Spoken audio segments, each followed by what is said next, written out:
What is up, creators? Welcome to the Friday Live Helpcast with your hostess, the mostess, Diana Gladney. This week, we're taking a look at the Sony ZV-E10.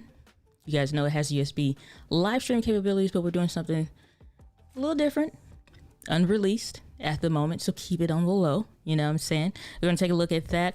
Also answering your questions specifically about YouTube, growing your channel, using your business, and all of the things. If you're new here, my name is Diana Gladney. I help entrepreneurs simplify the video creation process, help you reach wider, connect deeper with the people that need you the most. There are a lot of different mediums out there, and I believe video is the best way to do that. So if you're new here, consider subscribing or watch some of the content and see if you want to get some, you know, little touchy feelies first before you commit. You know what I'm saying? You'll be a part of a growing community of some really nice people, if I do say so myself. And I do say so myself. So up that you are here. Truth Seeker in the building. Good to see you. Glad that you are here. Guitar giveaway channel saying, hello, Diana. How are you? I'm doing fantastic and wonderful. Hope you are as well. Just in case you guys are curious or wondering, you do see the ZV-E10 in a smidge of the screen. Because again, like I said, we're going to be testing out the Sony ZV-E10 via USB-C, which that port has a lot of capabilities. I'm hopeful that maybe, allegedly, potentially, not YouTube, but Sony will do some other stuff with this USB-C. We've seen other brands like Fuji. We've also seen, I'm not too familiar with Olympus. I do want to try some of their cameras if I get the opportunity, because I think they have the potential to do a lot of cool stuff, at least for the Micro Four Thirds communities. Just as a whole, one of the only few other brands that have had the flip out, fully articulating screen to the side flipper screen. Had that for a long time. They added phase detection like a year or so ago, maybe like end of 2019 or so. A lot of potential there with Olympus, but who knows what's going to happen. But they got some pretty cool, interesting cameras, so we'll see. But Fuji has done a lot with this USB-C port in the ability to use it as a headphone port for cameras that they didn't build in the 3.5 millimeter jack for. And we also see just some other interesting stuff. I don't know what all a USB-C port technically could do, but I think the possibilities are endless. Something I would love to petition for is USB-C live streaming natively through the camera, but to your phone. We see that through HDMI with Sony's, you know, Xperia Pro phone, but that's like, I think it's like $1,000 to at least get in there, $2,500 for their other models as well, which is full frame camera territory if we're going to go there, and some very nice lenses. So Deandra Blake, good to see you. Glad that you're here. Saying hi, Diana. Great to see you today. Great to see you as well. For those of you that don't know, the reason why the stream was delayed today, I had some things I had to take care of with family, and then I also was on the Social Media Examiner channel. I'll link to that as well as in the description, and then on the community page, community tab, because we were going over some YouTube updates, which I think are very, very important. And I do want to cover a couple of those a little bit more in depth today, but you can also find that for the social media talk show on wherever you listen to podcasts and such like that. So a lot of good stuff. What is going on? Chocolate Twist Yoga saying great talk in Leap. Why? Thank you so much. For those of you that also don't know, if you've been missing a lot of stuff apparently if you don't know these things, all right? But Leap in the live stream happened this week, 4-day boot camp, incredible leaders. Some of the people in the community were also included in there. So kudos to all of you, whether you're watching this live or on the replay, that had the ability to do that. If you're wanting to build a speaking portfolio, I honestly believe there's no other company other than Ecamm that really pulls from their own. You know, used to have companies that say we hire from within and all that. So like Ecamm is one of those companies that for real pulls and builds their communities and expounds on their community from their existing creators and usership. And I think Leap into Live was a great example of that. If you missed the event, those sessions were recorded, and you can go to, I think it's Leap into Live. Let me pull this up because this email did come out earlier today about the replay. And so I'm just so pumped about a lot of people. I have a lot of catching up to do. Day 2, though, I had the honor of doing the keynote of how to keep up with the evolution of content creation. And I'm not going to lie, I put some sauce into that keynote. I said, we're going for the gold. Okay. Bees Knees Hall of Fame category content out here in these digital streets. And so I had a phenomenal time. A lot of questions are still coming in. I need to check back into the platform to check other DMs and stuff like that. But as you guys know, also, today is the last day to register at this launch price for the Mastering Micro content course that we're doing. The live sessions after, like, we'll do it live this first time, as far as like Q&As and stuff. After that, those initial couple live streams for the bonuses, the course will increase in price. All right, let's get that straight. The course will increase in price and you'll get access to some of the live replays. But again, you're going to miss out on some of those different things. So you want to take advantage of that Mastering Micro course. You want to know how to turn your viewers into customers and build your community using your micro content. So taking a live stream like this, your regular recorded videos, repurposing that and giving those videos a job to do and having them do it successfully.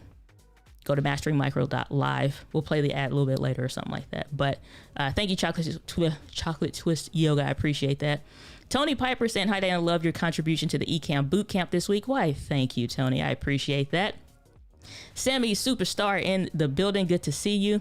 Saying Olympus is going to sneak up and bite somebody. Mark my words. I believe that is so possible because they're getting slept on. Rightly so, though, a little bit to that extent, because they sold the company to a company that traditionally hasn't been known to do well with their acquisitions.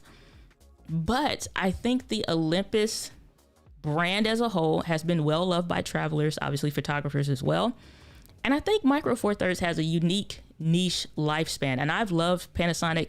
I thought about going Olympus before Panasonic, but Panasonic did something that Olympus did something that Panasonic even hasn't done, which is they went back into their old cameras and activated, because the sensor already had the phase detection autofocus. So you put something up, it focuses on it, all that good stuff. It already had that on there. They just needed to activate it and maybe get the technology for it. They did it, and Retro updated their camera. So I'm like, okay, Olympus OMD EM1 Mark 2 and 3, I think it is, and the EM5 and stuff. So they have some cameras I definitely want to get my hands on and test them out, because the phase detection autofocus is actually pretty gosh darn good. And so again, flipper out screen, touch screen, all that stuff checks a lot of the boxes. I'll have to double check some of their cameras and see which ones do unlimited recording. We'll get into some camera news as well, because Canon, who gosh darn knew, finally released a mirrorless body, the EOS R3. I guess we're gonna get into it now, that actually included unlimited recording. So shout out to freaking Canon, because I'm hopeful for those of you that use Canon cameras, you will get access to this. But that's the thing, daggone it, I don't trust Canon no more. You know what I'm saying? It's like it's like you go out to the restaurant and you say, this happened with my meal, this is wrong. You send it back and they keep bringing back the plate wrong. You're just like, you know what? I don't even want this. That's how I feel about Canon.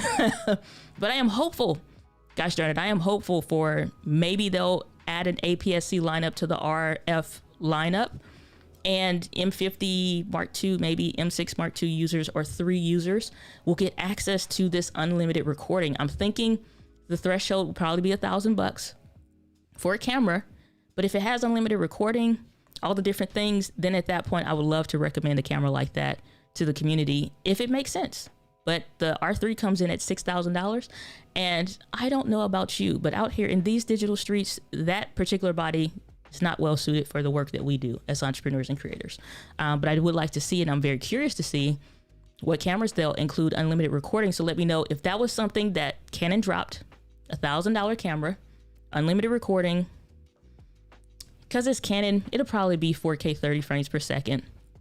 But I don't know if they want to impress somebody, get a date here or there.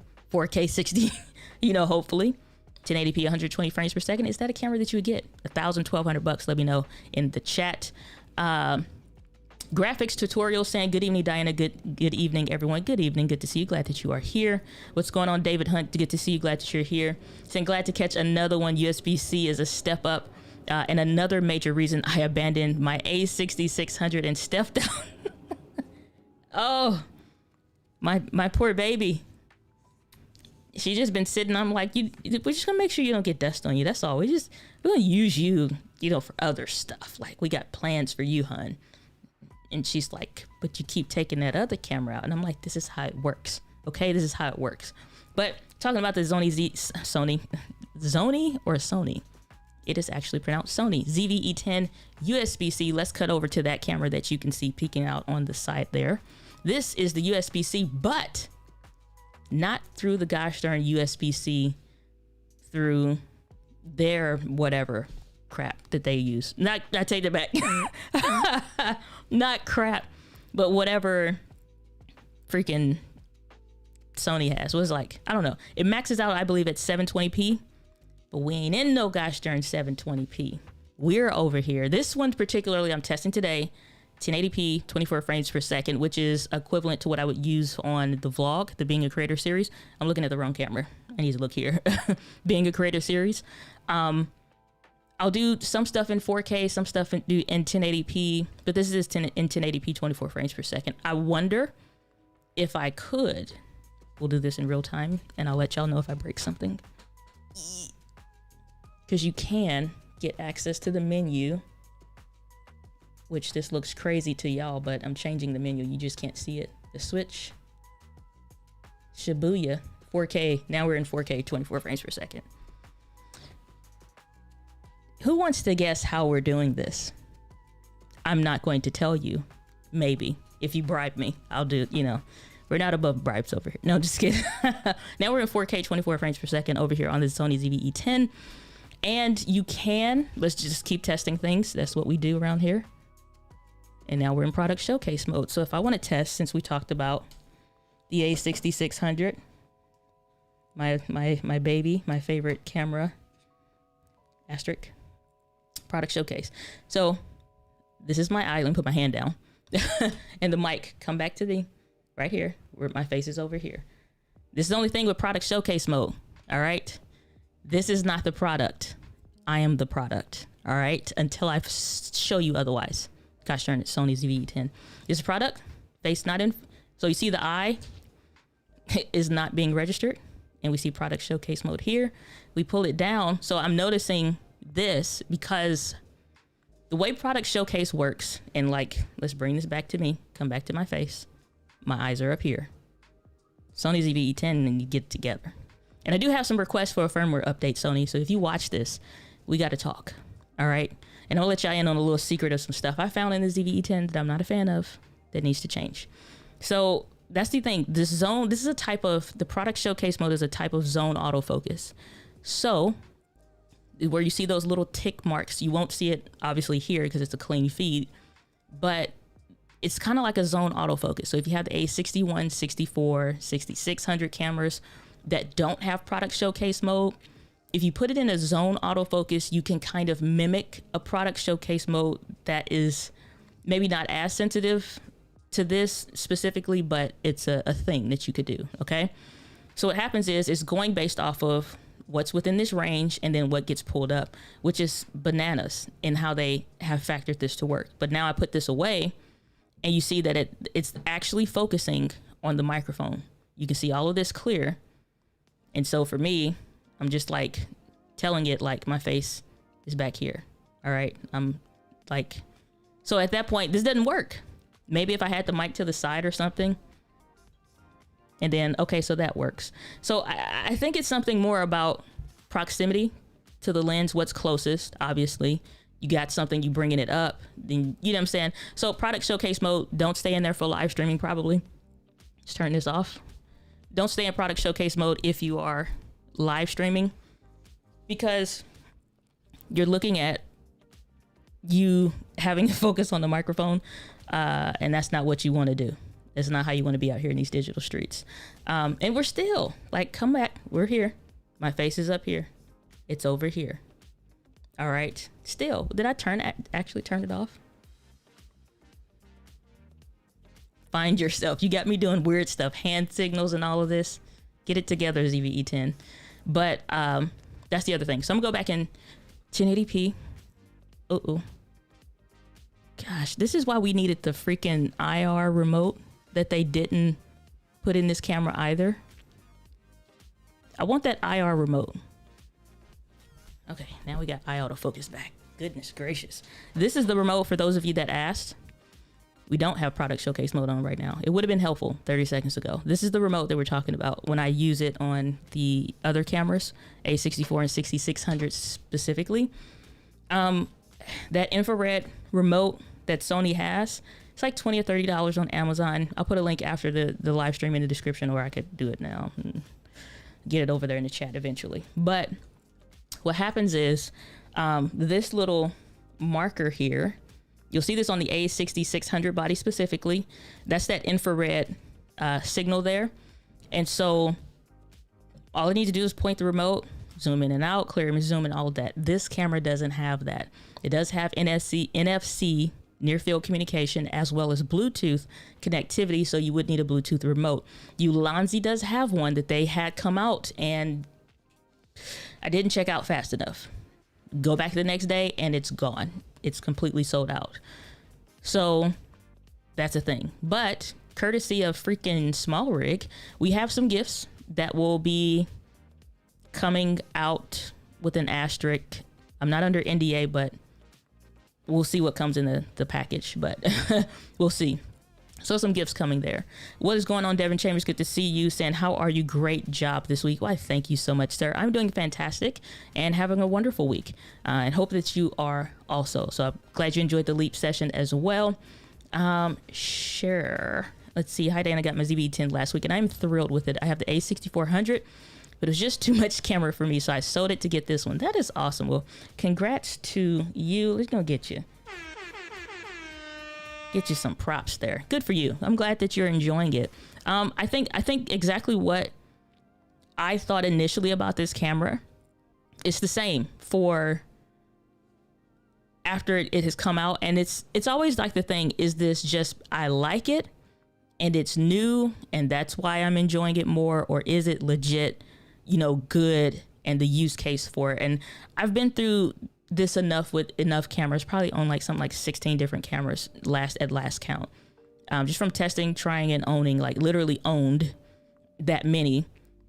And in doing that, you get used to different brands, how they work, or what to look forward to. And at this point, just testing cameras and stuff, I'm very well versed in it. I'm very excited about the ZV-E10. Like I said, I agree with some of the different challenges that people were thinking were going to be an issue, like the battery. Hasn't been. I would need to do like a day trip, which I want to see if I can get out of town before this New York trip at People of Video event comes up next month. See if maybe I could do a day trip someplace and see what that is like. But my experience with the FW50 battery, these little shindiggies here, these are not like, yeah, they're small, but we're not doing weight shaming here for cameras, okay? But I'm just saying, she gets a little hefty, which I don't mind. But you have battery comparisons, right? It is a much bigger battery, which means when you start adding lenses and stuff, it gets to be a much heavier setup. And every so many grams, it does matter. And it does start to weigh you down. Ladies, you have, purse or sling, or gents, messenger bag or whatever. Like, you don't want to feel encumbered with ZV-E10 and traveling and doing like just around town and stuff. It is no different than me carrying my ZV-1 kind of a deal. So the FW50 battery with the updates, and I did talk about the battery test in last week's stream, so you can test that out. I've had a very pleasant experience with it. The battery kit that I talked about, that I showed you all last week as well for the Sony ZV-E10, came with these Neewer batteries. I tested this today. These suck. I'm sorry, Neewer. I like the company, and it's fine because they come in the thing, but the battery performance was atrocious. And there's been other people that have done significantly like drawn out tests with the battery life and all of that.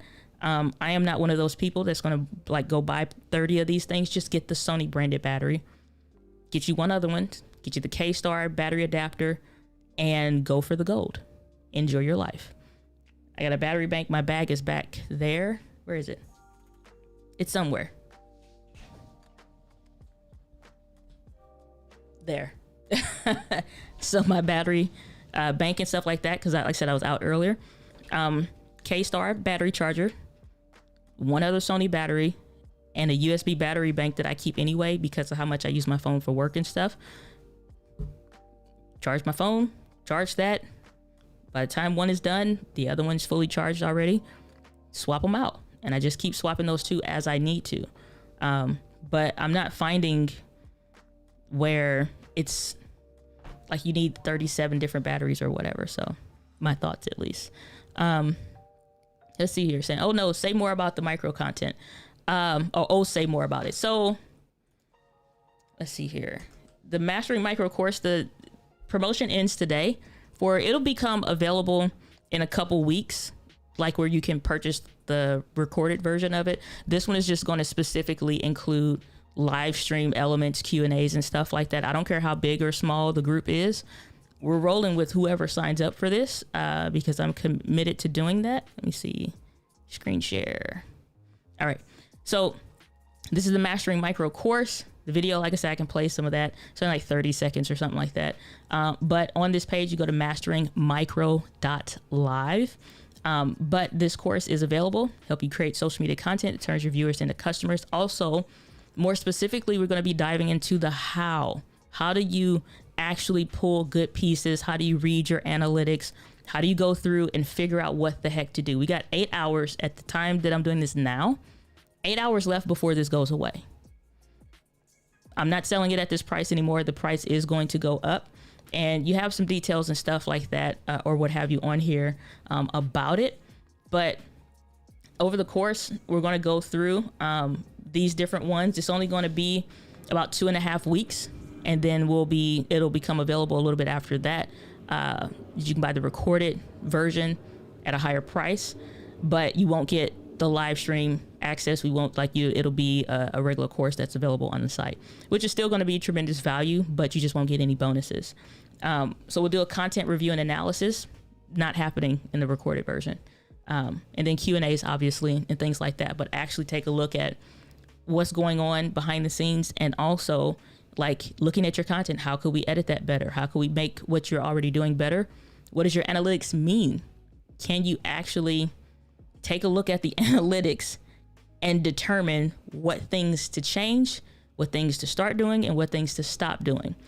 And so a couple things that'll go through what we'll talk about: social media myths to avoid, what social media platforms to leverage, things like that. And we'll get into content attraction and targeting secrets, because obviously I'm gonna tell you. Content marketing strategies to avoid, how to define and target your ideal customers, and on and on. Stuff I'll go into with my coaching clients, but they pay a premium to get one-on-one time with me in that way for like 9 sessions. This is a course that obviously you're getting for a fraction of the price, but it will never be this low again. And it's not going to be like in 3 months, it's like, hey, we've lowered the price. It's not happening. Any of y'all that know me, it's like, it's not happening. Once it's gone, it's gone. At this price anyway. So available at masteringmicro.live if you want to take advantage of that. Gladney is saying, loved your keynote as well. You brought, it was straight fire. Well, thank you so much. I appreciate that. Let's see here. Olympus video quality is next level from a comparison I saw the other day. I do agree with that. Because they just don't cut corners. I've not found where they do. And the sensor size, yes, it will impact how much that you see. And just did we release that video? We didn't release that video. Maybe we'll release it today. So maybe I'll do a poll to see if you all want to see like a focal length. It was a focal length video that we did. It's already edited and such, but it's just not released. That'll dive into like how the clear image zoom works. Not necessarily clear image zoom, because we did talk about that, but like the focal lengths, picking lenses and stuff. It's a video about it, but it just hasn't released yet. We may do that after the stream, who knows. But basically, on your Sony cameras, for those of you that have them, this is a 16 millimeter lens, and it's literally right here, right? And you all can see this on the other camera. It's just right here. Like, it's probably more deceptive and appears further away, but this lens 16 is right here. That's why I could reach and change the settings. But you see how much it is in the frame versus this lens. Actually, we can do a side by side. So the one to my right is the Sony 35 millimeter f1.8. It's recessed into the closet some. It's about 3.5 to 4 feet away. The Sigma 16, the same sensor size, all the stuff, just different lenses, is at an f1.4. So when you think about comparing the two different types of cameras and lenses and all that different stuff, and Micro Four Thirds, yes, it's a smaller sensor.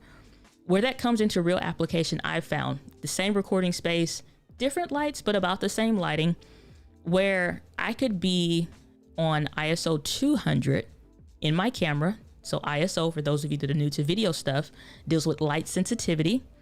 I'm going to switch back to one camera because this is screwing me over on which one to look at. So we'll go ZV-E10.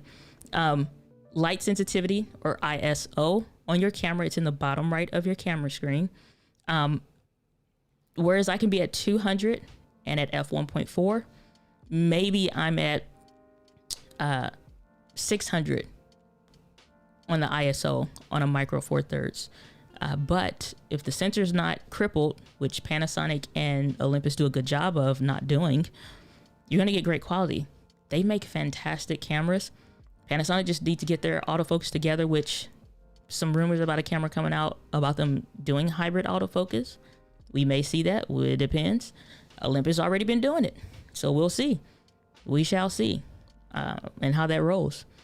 What's up, Mr. Camera Junkie? Also in the Leap into Live fam. Over there dropping fire. What's going on, Kombucha? Good to see you. Glad that you're here. Miss Eileen, I was thinking about you the other day. So good to see you. Glad that you are here also. Saying Canon is selling a gimmick with the eye detection autofocus is designed for photographers who actually still use the viewfinder and not the new up and coming photographers or LCD shooters. Is it a gimmick? I guess that's something I think for the not marketers, but the photographers and who that market is designed for to see. Is it really going to be actually helpful? We saw Canon come out with the EOS R release some years ago, I believe in 2018, where they did the touch bar. And I thought initially, you know, how cool it would be if you could do blah, blah, blah. Well, in application, it sucked. So sometimes it's like they got to experiment. Somebody got to push the needle. I don't mind them testing stuff. I just hate when they stick to it for too long. It's like, okay, you tested it. It sucks. Let's not do that again. So for this, I'm curious. They had something in the old school days. It's not the same technology, but, you know, same idea or concept more or less. If it can read the eye, which is, if you guys don't know, when they're doing studies and tests, and they want to see how, like, the heat maps and how people go. It's not just like the mouse and stuff, but when they initially did those tests and to come up with that technology, it would be based on the visual references that people would have and track on there. So that technology moving forward and more accessible to all of us. So if you want to do heat maps to see what do you need to add on your website, or when do people stop scrolling or get lost and hit the back button, kind of a deal. Same kind of concept. Now they just using that for photography references. It's not available in video on the R3 for Canon, but I think as a whole, it's interesting to see what that can make possible. And for some photographers, I can't speak to that environment or that type of creator, maybe a hybrid or continuing something with a more useful hybrid EVF, electronic viewfinder, or the optical viewfinder may be helpful for him. So I think it's to be determined. Wait, Ms. D is talking about Canon? What? Hey man, I said if they drop something that is good, I will recommend to y'all what you need. My preference, personal preference, you already know. This is my personal preference. This is my bread and butter. This is what I go to. And I find it at this moment the best cameras and camera systems and lens systems for content creating entrepreneurs. However, on the offshoot, there are some people that still a Canon recommendation is good for. So I don't mind recommending other stuff. It just ain't what I'm going to use. So that's the thing. What's going on, the Paul Duncan? Good to see you. Glad that you're here. Canon did that because you dogged them out so bad in those digital streamers. Hey, step it up, Canon. Get in there. We don't have time to be playing these guys during games. People got stuff to do. Do y'all not know We're a few months away from 2022. Don't nobody have time for your gosh darn 2959 garbage. Nobody has time for that. Okay, Canon needs to get it together. So when I saw Gordon Lang do that test, he got up to 6. Now it's not completely unlimited. Let's say unlimited with an asterisk. It's close to unlimited. Or extended recording. Let's call it that.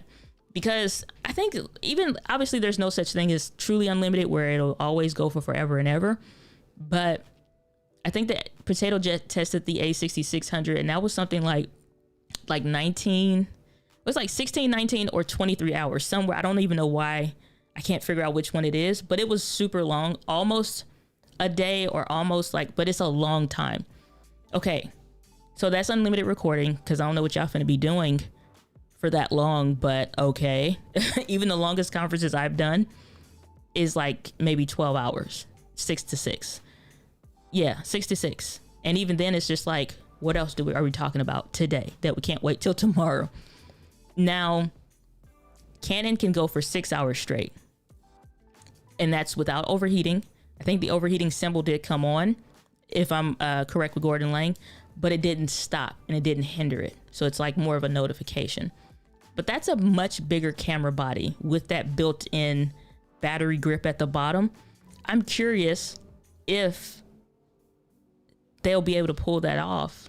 Because the R5 had problems. I don't know if that's just because it was 8K and all that stuff, but I'm just hoping for my community here, $1,000 to $3,000 price range, they got to do something because right now everybody's been eating their lunch. They've been starving and becoming emaciated in that space for like entrepreneurial creators. I don't have no problem recommending Sony. I think it's a brilliant brand, but I think it's important for everybody to have options. Because that'll push Sony to do some stuff like higher quality LCD screens. Like, I don't know, keep the FW50 battery casing, but like put better battery cells in there or something. I don't know, figure it out. Like figure it out, you know what I'm saying? So my thoughts there. Ecamm for the win. Team flip up. Okay. And if you're just joining, don't be afraid to say hello. Follow the instructions of the moderators in the chat that are doing their best. And staying stuck on the front of the mic, the product showcase. Yeah, so it's like the proximity at that point. So if you did do a live stream with the product showcase mode, the Sony ZV-E10, and you're using a mic like this where so something like Samsung Q2U, I think anything at that point, it messes you up for how you could do it because most people have the camera here, mic, and then themselves. So you'd have to do some kind of something, or would you twist the microphone? I don't know. That's kind of a weird, but you could still do, if anybody that is using the Sony ZV-E10, you do need to use product showcase mode while you are live or want to, or to have the option. Tap on your face. That's one thing I didn't do. I could have did. Tap on your face. Active tracking is still available. You can do that. Or even if you're in 4K, touch on your face and you can still have the active tracking there if you want to do that. Said, is it me or did the quality deteriorate when you switch to 4K? It maybe flip for a second, so you got to check that out. Super chat from David Hunt saying, here's some white chocolate to help you show that the ZV-10 is connected. Hey man, I said bribes work out here in these streets. I'm using Ecamm Live, as you all know, but this is unreleased out here in these streets. And let's see here. Which is not, I mean, I'm using all my cameras. Okay, I'll tell you. Future video when this actually officially releases, I will show you. But this is using Ecamm Live. One of the cool things, this is what sold me over to Ecamm a long time ago, back in 2018. Is one of the reasons I bought a Mac to begin with. I was able to do like the beta and stuff, and like I'm like, hey, can we do this, or what about this, or you know what I'm saying, like everybody else. But those suggestions went time after time, year over year, suggestions come through. So I reached out to them and I was like, hey, I have the ZV-E10 coming out, or not coming out, it just got to the office today. I really want to see if we can get the ZV-E10 connected via USB-C natively to add that to the list of cameras within 24 hours or less. I think it was like less than, it was probably like 12 hours or less.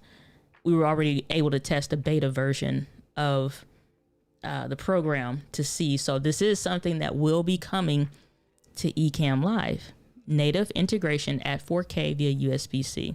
So we can retest. Somebody said they may have saw quality change. So here's the interesting thing. I wouldn't suggest ever doing that, obviously, because I'm testing it. I don't mind. But if you're going to do something in a stream, already have that setting set up. So you would already need to be in 4K before you actually go live. Make sure your connections and stuff are good and all that good stuff. And I'm even going through the cal digit. So motion blur and all that stuff is not an issue. You're fine. Which is the biggest thing, because you'll see some softwares at times saying that they could do USB stuff, and then it's like, it looks like you're jumping. It can't, you know what I'm saying? So it's like, no, I want fluidity out here in these streets. All right. Saying, yeah, side mic work. So yeah, I think if you're going to do zone autofocus or product showcase mode specifically using the ZV-E10, you want to make sure that you have some kind of maybe angle, but that's weird. I think just like do tracking or something at that point, because I don't want to change the way my mic is. Like, you making me change stuff. So I think at that point it makes sense. So they need a different way of handling product showcase differently in video versus photo. But you wouldn't do product showcase in photo because you have time. You know what I'm saying? So it's only really, like, in my opinion, relevant in video mode when doing that, unless you mean specifically when you switch over to the photo mode in the camera and you record anyway, or you're live streaming anyway, and how that works. I don't do enough with photos. I did do some testing that I can pull up real quick since we're still on ZV-E10 stuff. Somebody asked a question. I didn't have time to drop this in a video this week, but somebody asked about the quality of the camera or quality of the video. So this is just a nice little flower blowing in the wind. This is 1080p, 24 frames per second on the Sony ZV-E10. This is using my Sony 35mm f1.8 lens. So on this, people were asking, like, is this good enough? Or is it like even usable comparative to 4K? And so this is 4K comparative to the 1080p that you were just seeing. Same bush, 1080p versus now this one is 4K, 24 frames per second. So the 1080p, it doesn't have that little bit of extra pop and sharpness. But I think if you have, like, again, you don't have a crippled sensor, you're looking at, obviously in this situation, good lighting, properly exposed, I think you're looking at something that's fine. This is 1080p right now, and then this is 4K, 24 frames per second. Again, you get a little bit of extra added crispness because when you go into 6K, and that's 4K mode, when you go into 4K mode, you get 6K that's downsampled into, what am I doing? That's downsampled into 4K. So, all right. So like I said, I think you get, it makes sense to do so, I think, when you're doing that. So this is 4K again.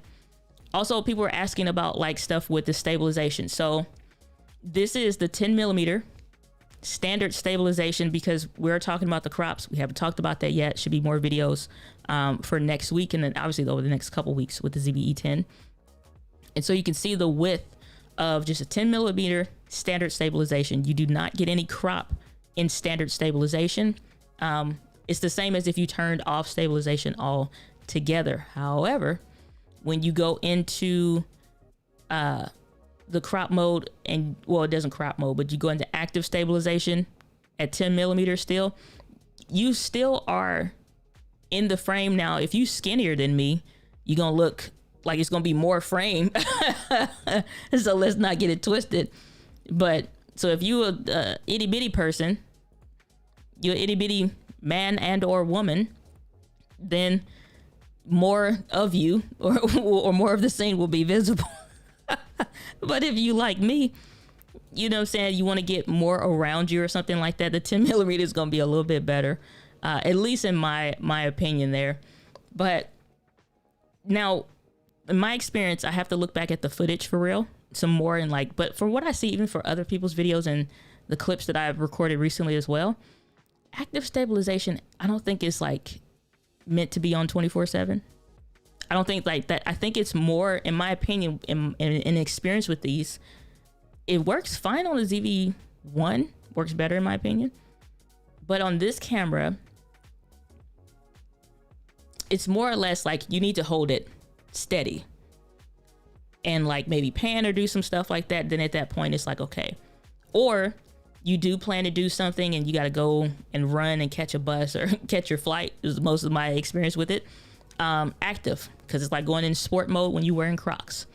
So that's what I see anyway. But it, like, you do see like the jitteriness and it looks more odd. I don't know how else to put that. Put that in 4K. Now you got the rolling shutter effect. It's not going to bode well. It's just not. I think at that point, if you need to run and you don't want to do anything, turn stabilization off and use catalyst browse for that clip, and then turn standard back on when you're done. But as far as I could tell, just walking around and just doing normal stuff, the standard stabilization for like a shot like this, it just seemed to work and be a little bit more natural. And obviously the 10 to 18 millimeter does have a optical image stabilization. I think that this is something that Sony needs to improve and do like Panasonic did, where optical plus their digital gives you a much better performance. Because I think now they're running into this first time of lens stabilization and digital stabilization in the camera body, and they need to make these two play well together. I think it should be something where these are better in tune. Only thing I found other than that on the ZV-E10 I don't like, automatic exposure lock is available on the camera. So if you're doing automatic ISO, you can lock that icon and it will stay at whatever that ISO exposure is or on the camera. What's not on there that is on a camera like my A6600, I have to check. Even I think like the ZV-1, automatic white balance lock. It's crazy because I'm like, who the hell made that decision at the company? We need camera conspiracies to do a gosh darn a meeting about it. And I'm like, who the hell decided that? That's not cool. For those of you that are new to video, automatic white balance lock, that feature it's not even like a feature like a unlimited recording kind of a thing. It's just something that's always been in the camera, to my knowledge, where you are doing automatic white balance, going from indoors to outdoors. You like camera, you figure it out. Well, you'll go from cooler tones to warmer tones to show you what this would kind of mimic in eCam. So this is something that would be a cooler tone. You can see like the curtains and stuff has a cooler hue. Even my skin, it looks kind of weird. And something that's a warmer tone, if you go outside, it's a nice sunny day, you get those more oranger tones. Well, the camera is supposed to determine what should be normal or, you know, pretty much normal in that scenario. The ZV-E10 does, it'll make that decision for you, but it'll continue to constantly shift. And the automatic white balance lock gives you the ability to say, you found a good one, I want to keep it there, and I'm gonna lock that so it doesn't change. That is not available in this camera. That absolutely, I think, for this target market, needs to be updated in the firmware.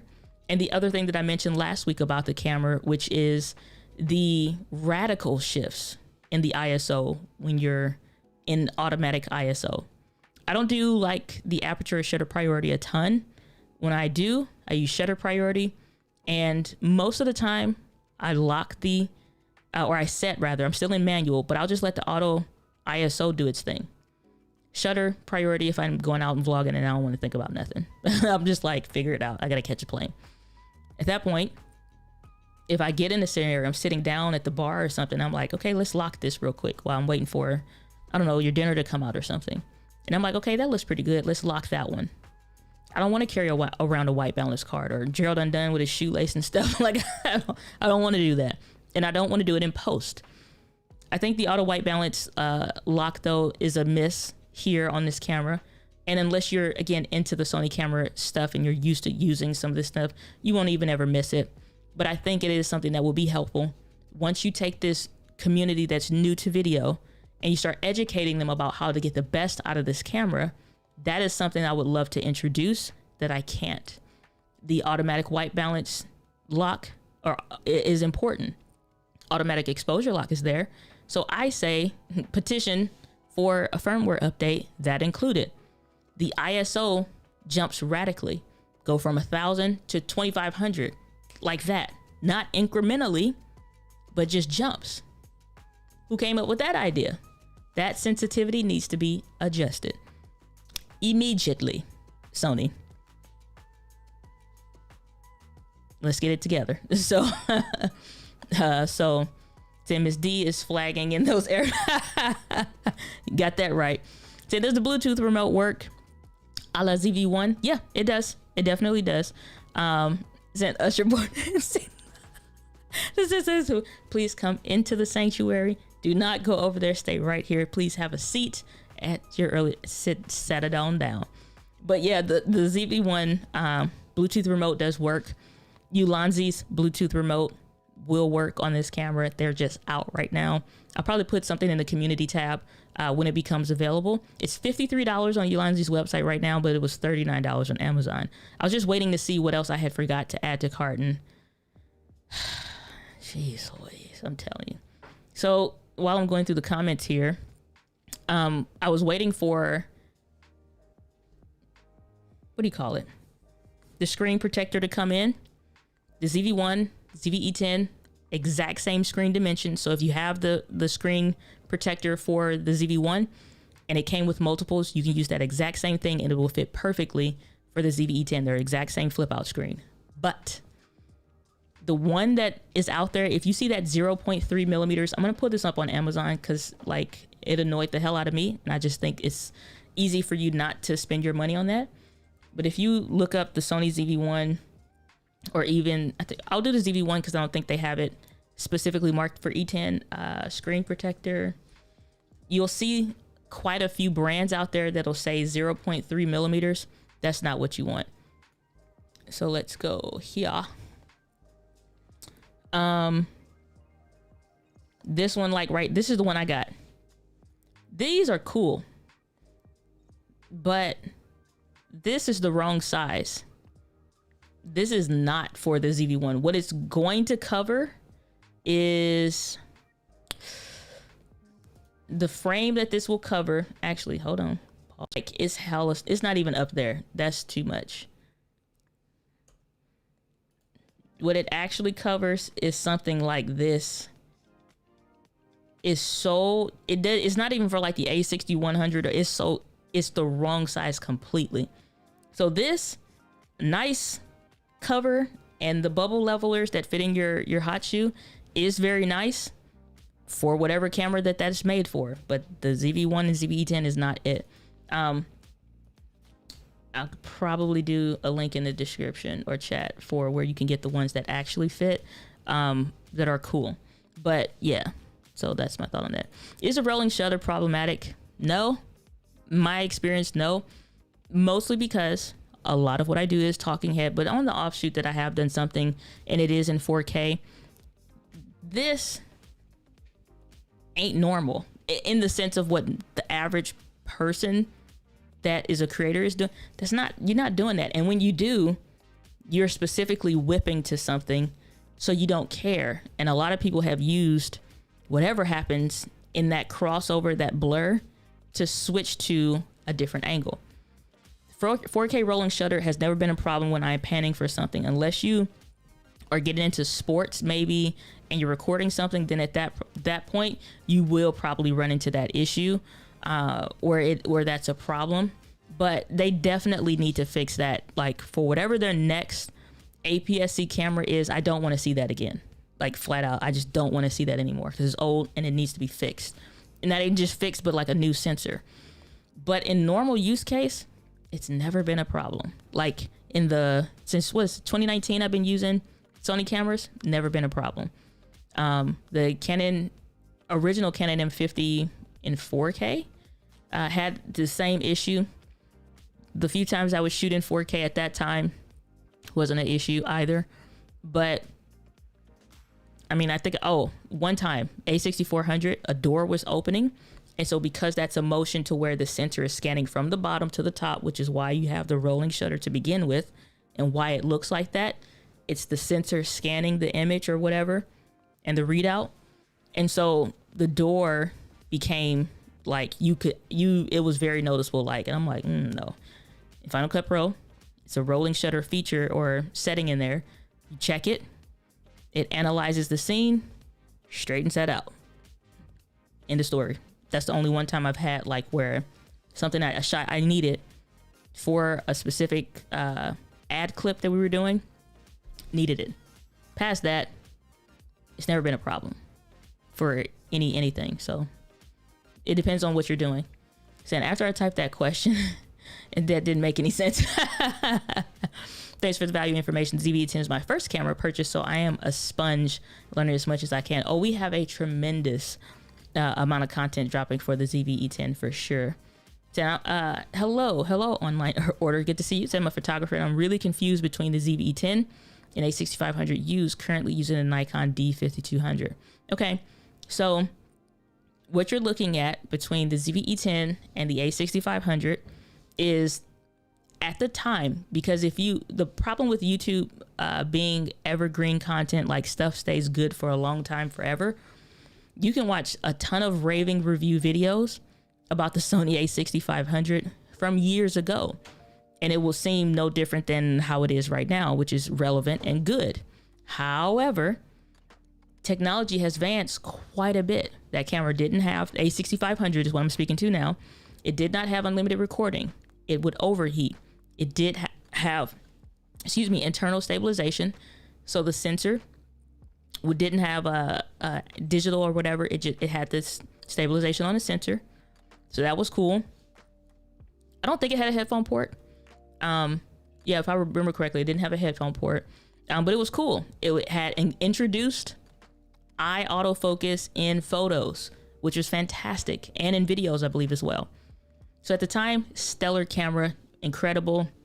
People were having overheating issues, and that's how we got to the point now where they fixed it.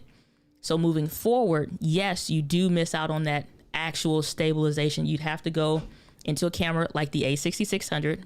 By the way, 65 did not have a flip up screen or out. All it would do is this kind of a function. That's all that one does. So in my opinion, don't waste your money on the A6500. Not because the ZV-E10 is new, not because I'm trying to sell more of them or whatever, but in actual use case and what you're doing, you're not going to run into any overheating issues or what have you. Now, there may be some other bodies if you want to stick with used or a certain price range for features. Go based off of what you actually need. Like as a photographer in the work that you plan to do, look at what you actually plan to, like, what do you plan to shoot? What do you really need? And then buy accordingly. ZV-E10 does a lot well, a whole lot well, even from a photography standpoint. And I did take some pictures just to like take a look at the picture quality. I have no problem with using it. I don't mind that the little dial that's on most cameras isn't there, because those are the most well-used ones I do use. So it's like, I don't care about hitting that button. I can go from photo, S&Q mode, and then hit it again and go to whatever.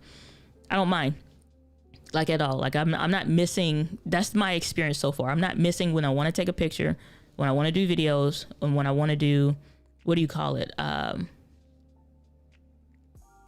It's S&Q mode, time lapses. I'm not missing anything in my experience. And doing that, being a creator series, vlog series, I'm not like doing anything. The only thing that frustrated me initially was not having my USB charger. I had to wait till I ordered it, find it online, and then order it again. So once that came in the mail, it's like, swap those out, no big deal. Obviously, same batteries, but better battery performance. I just don't think some of these older cameras for certain use cases are worth that purchase any longer, in my opinion. Okay, so getting some help in the chat from the fam. Saying the link in your description for the mastering micro has an extra M. I believe that doesn't work. Okay, so mastering micro.live. Let's do this with the wonderful power of Ecamm. HTTP mastering micro.live and Shibuya. So I'll fix whatever's in the description. Let's see, what did I do? Oh, I did ask her mastering Ming micro.live. Okay, so I'll update that. Thank you. Appreciate that, David. So you can go to masteringmicro.live. 8 hours on the clock left, maybe a little bit less before that goes away. What is up, Heather? I appreciate you. Just want you to know I don't get to communicate with you as much as I would like to, but I do appreciate you. I just thought that needed to be said. So if you haven't checked out Heather Ramirez's channel, another fantastic creator, and I just think it is worth your while to follow her account. So click on her name, you'll see her account, go over there and find some good stuff. That's what I think. 32 Forks watching 14. What? I better hit that like button. So what about the rolling shutter? Is it bad? Okay, I mentioned that. Say yay, live again. Whoop whoop. Sacred at Play. Good to see you. Glad that you are here. It has the best micro content ever. Looks so good. Why, thank you. I appreciate that so much. Kombucha over here dropping the link that you all can click. Oops, sorry. But minus the one M that I had added in there that was extra, but masteringmicro.live. That's what you gotta do. Just got home. Hope everyone is good. Good to see you, Alan Jones. Glad that you are here. If you guys have questions, please feel free to drop those in the chat. We are here doing Q&A, as always, with our Friday live helpcast. Saying ZV-E10 is new and you have your doubts. We'll share those doubts and we can see. Rolling shutter is still a thing on other stuff, you know? So, and I want to jump to your other comments since we're bringing up your comments there, online order, saying the other camera color looks better and more vibrant. Here's the thing. What you judge color off of, or the color theory in a camera as a whole, needs to be based off of actual analytical data. If you want to really fully judge a camera's performance from an educated perspective, do not go off of a lot of fantastic creators on this platform. Go off of actual empirical data. It's like DP Review has where they do product shocks and comparisons and stuff like that. That is their job. So color science in theory, if a camera is recording an S-Log2, which I'm not even sure if I went into S-Log2 on here, what that would look like, but I think I can on my other camera. Let's go over here. So let's do some real quick changes here. Pause for the cause. All right. You all now can see what I see on my camera on the A6400. If I am going to change something in this camera, okay, let's go to, I don't want to change any of that stuff. I'm just going to go in here and change it specifically myself. Hold on. Let's remove the mastering micro. So if you're going through your camera, these are the settings. We've done the settings video on that, so I'll probably add a thing in the thing afterwards. But let's go through and actually play around with the, what's his face. So this is white balance. Let's go down to picture profile, right? So right now you were looking at standard. If we go through some of the different picture profiles, this right here, this is let me go back. It's a Cine profile, right? Cine 3. And you can tell it has like a muted function or whatever. But if you go up, you start playing in some of the log profiles, the data is open to your interpretation when you color it. And the color science is not applicable at this point because you're going to introduce what that colorization needs to be. So when we start to go through here, this one I think is like S-Log, was it S-Log 3? Yeah, because that's gotta be, is it S-Log 3 or something? It's like pretty much you damn near black and white. So there's no color science to be had here until you decide you want to add saturation, white balance, some more details and stuff like that, or what have you. What should the blues look like? Your interpretation matters. And then you look at something like an S-Log2 or something that's a little bit still pretty much black and white, but color theory is not a thing. The reason why you would use something like this is for dynamic range capability. And so you have other stuff that's available in the camera, and all of this is available 65, 66, 61. All those cameras have it, excuse me, minus the 6100. This is now standard. Sony's standard picture profile for whatever it is that you're trying to do. there is their interpretation of what they want it to be for standard, which fits any of the Cine line cameras just about, minus obviously some changes there, but this fits their Cine line of cameras that you see a lot of movies get made off of. But that color science at that point is not science, it's a standard baked in thing. Yeah, I could go in and make some changes to the contrast, the saturation or something like that, but it's baked in. Whereas with these profiles, I can more specifically say and manipulate the colors, which is why you hear the conversation of 8-bit versus 10-bit and all that extra other stuff. 422. Basically, when you think about that kind of stuff, let's put a close on this one.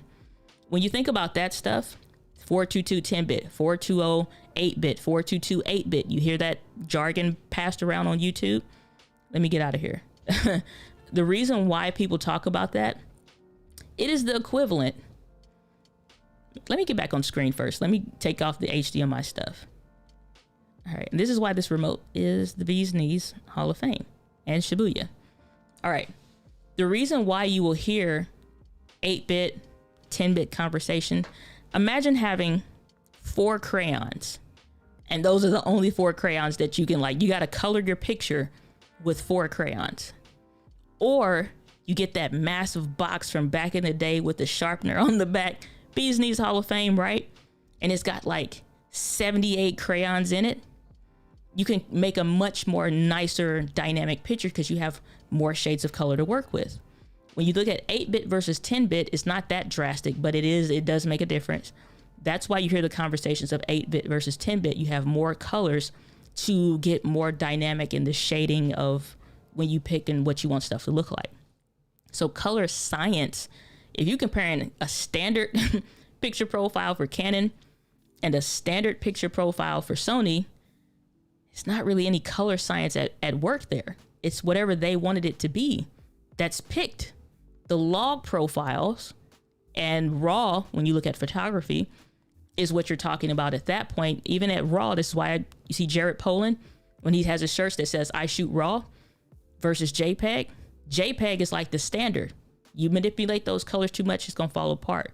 RAW lets you go and start manipulating the colors and you dictate what it looks like, which is why the sale of LUTs or lookup tables say we're gonna move the colors to whatever you define based on that preset. And then you go from there. Your masterclass has now ended. And so, alrighty. Let's see here. Make sure I didn't skip anybody. And y'all know how we do. Catching up on comments. What's going on from the Dominican Republic? Good to see you. Glad that you are here. Dope English with Yuri. Saying right hand side is amazing quality. So that's the ZV-E10. This is not in standard, just so you know. This is not a standard picture profile. And this is using the Sigma 16 at f1.4. Saying I was thinking about you the other day too. It's all good. Warm and fuzzies, Miss Eileen. Warm and fuzzies. Saying I actually am switching to Sony. What? Yeah, now I gotta sell my R and RP. Welcome to the family. Welcome aboard. It's unlimited recording out here in these streets. I feel some kind of way about this, Obs, but I will say make sure it's right for you. Obviously, I celebrate whatever you guys purchase and decide that you want to use, but I will say honestly and sincerely, don't buy nothing because you see me using it and me having fun and loving what I use, but I would highly encourage you to make sure it's right for you. Consider maybe renting and see how you like the two dynamics between, because them RF lenses are fantastic. Those two camera bodies specifically, though, it's not Canon's best, obviously, because they were just starting out, but the RF lenses are fantastic. But I will encourage you, before you make the switch like that, make sure that it's going to be right for you, because you will be going from full frame to APS-C. The one lens mount system is fantastic, but I just want to make sure it's right for you first, right? But I'm going to celebrate if you're coming over to the team. What's going on, Tawana? Good to see you. Glad that you are here. Question: do you use other tools for YouTube like Morning Fame or vidIQ? What do you like about those tools if you use them? I have tried all of the above. Over time, like I started with vidIQ. I didn't really try TubeBuddy. I don't even know why, but I didn't really try TubeBuddy. I went ahead and went with vidIQ though. And I found that to be good and useful, and that helped me a lot. When I saw that Morning Fame came out, I used them for a time because I liked what now is native in YouTube on the dashboard, and they'll say, your channel is growing by this because this is happening, or your channel's not doing so good. Your older videos aren't performing like they used to, kind of a stuff. I really liked Morning Fame's impact on that. Not so much so their SEO stuff, because it does help to have like a snapshot of what's working without needing to do a freaking research paper. And so I used Morning Fame for a time, and then I just didn't feel it as helpful. Currently, I've been using vidIQ for like the last 60 or so days. I think it may be like 70, 75 days even. So a good chunk of time. And they have some stuff that I find that has been tremendously helpful with some of the things that I'm doing in the company, and even with my assistant and my team and stuff like that, and being able to share analytics with them and some other stuff. And so I was using TubeBuddy for, I don't even know, maybe like 2 years or something straight. No vidIQ. I'm like, there was no benefit. Not vidIQ, but TubeBuddy was better. So I found that tremendously helpful because again, can you make my life more efficient? Yeah, it's like I know the YouTube stuff, and you always are constantly learning, but it's like I'm not trying to freaking do a research paper every time I want to find out some data. TubeBuddy's been tremendously helpful with that, and just the efficiency of like the whole creative process and all of that. vidIQ came out with, I can't remember what they came out with, but I'm like, okay, I want to try that and see if that'll work, because it's not just for me, it's for my clients as well, and helping to help them break down their data. I do like some of the new stuff that vidIQ is doing, I'm not going to lie. So I've been using that and just really taking a wholehearted focus at it, really liking it and enjoy it. I think for us content creating entrepreneurs, you do need to try and test constantly. These platforms and services are always going to compete to our benefit. So I've always tried some of all the stuff that kind of came out. Started with vidIQ, transitioned to TubeBuddy more full-time, like as far as in the use case, and then trying vidIQ now for some of the new stuff that they're coming out. Like the daily video ideas is super helpful. What is it? Some of the other stuff I'm trying to think that's back here that they have. It's just really more so like the data and the research for me right now, SEO wise. I haven't been able to put my finger on what the difference is or whatever. I just know that my experience in like the way that the data is presented right now is just kind of better on vidIQ. But you know what I'm saying? It's like, so I feel bad because I love TubeBuddy, but at the same time, I love you. I'll be here. But like, yes, like the last 60 to 75-ish days, I've been testing vidIQ more closely. And I've been enjoying what I'm getting data wise. I'm a big person on efficiency. So I've tried all of them. Morning Fame, I sunset it completely because I just did not see the value. I do think, at least for now, this season of creativity and where we are, having both TubeBuddy and vidIQ matter. And it does help tremendously because they all don't have the same stuff. Yeah, you can find out about the same SEO or whatever. The presentation and how that works for you and how you think, and create, I think is going to be huge for a lot of creators. Sam, you did a phenomenal job, I believe. Thank you so much. I loved putting that talk together, that keynote, because, and I think it's a fantastic topic, how to keep up with the evolution of content creation, because so much of the platform conversation takes precedence, especially like even on panels, even if like you go on a Clubhouse panel, you get people that want to argue with you. So I think you need to be doing such and such with your content or whatever. I made 12 videos, nothing took off on YouTube. It sucks. It's like, okay, Bill, when you're done, here's how this works. And so whatever platform you're going to be on, you need to be using, but how to keep up with the what's going on and the where really ain't got nothing to do specifically with these platforms, you know, more innately. And obviously, I think it's like leapinthelive.com/replay or something to that extent. that you can get access to the replays for like $10. I highly encourage you to do so. And I also included a training in there because I didn't want to just talk about the what you need to do, but also the how you can start doing and implementing that as well. So I think it for those of you that watched it and saw it, go watch the replay and like for real, take a second look at it, take some notes, and go in this second time around, maybe even the third time for some of you. Go in not with what are you going to teach me, what are you going to show me that I maybe already don't know or haven't heard, but have a video topic title in mind. Have a course or something in mind. Have a video series or a playlist of content in mind, and now go watch that keynote and see how can I apply this specifically to this thing.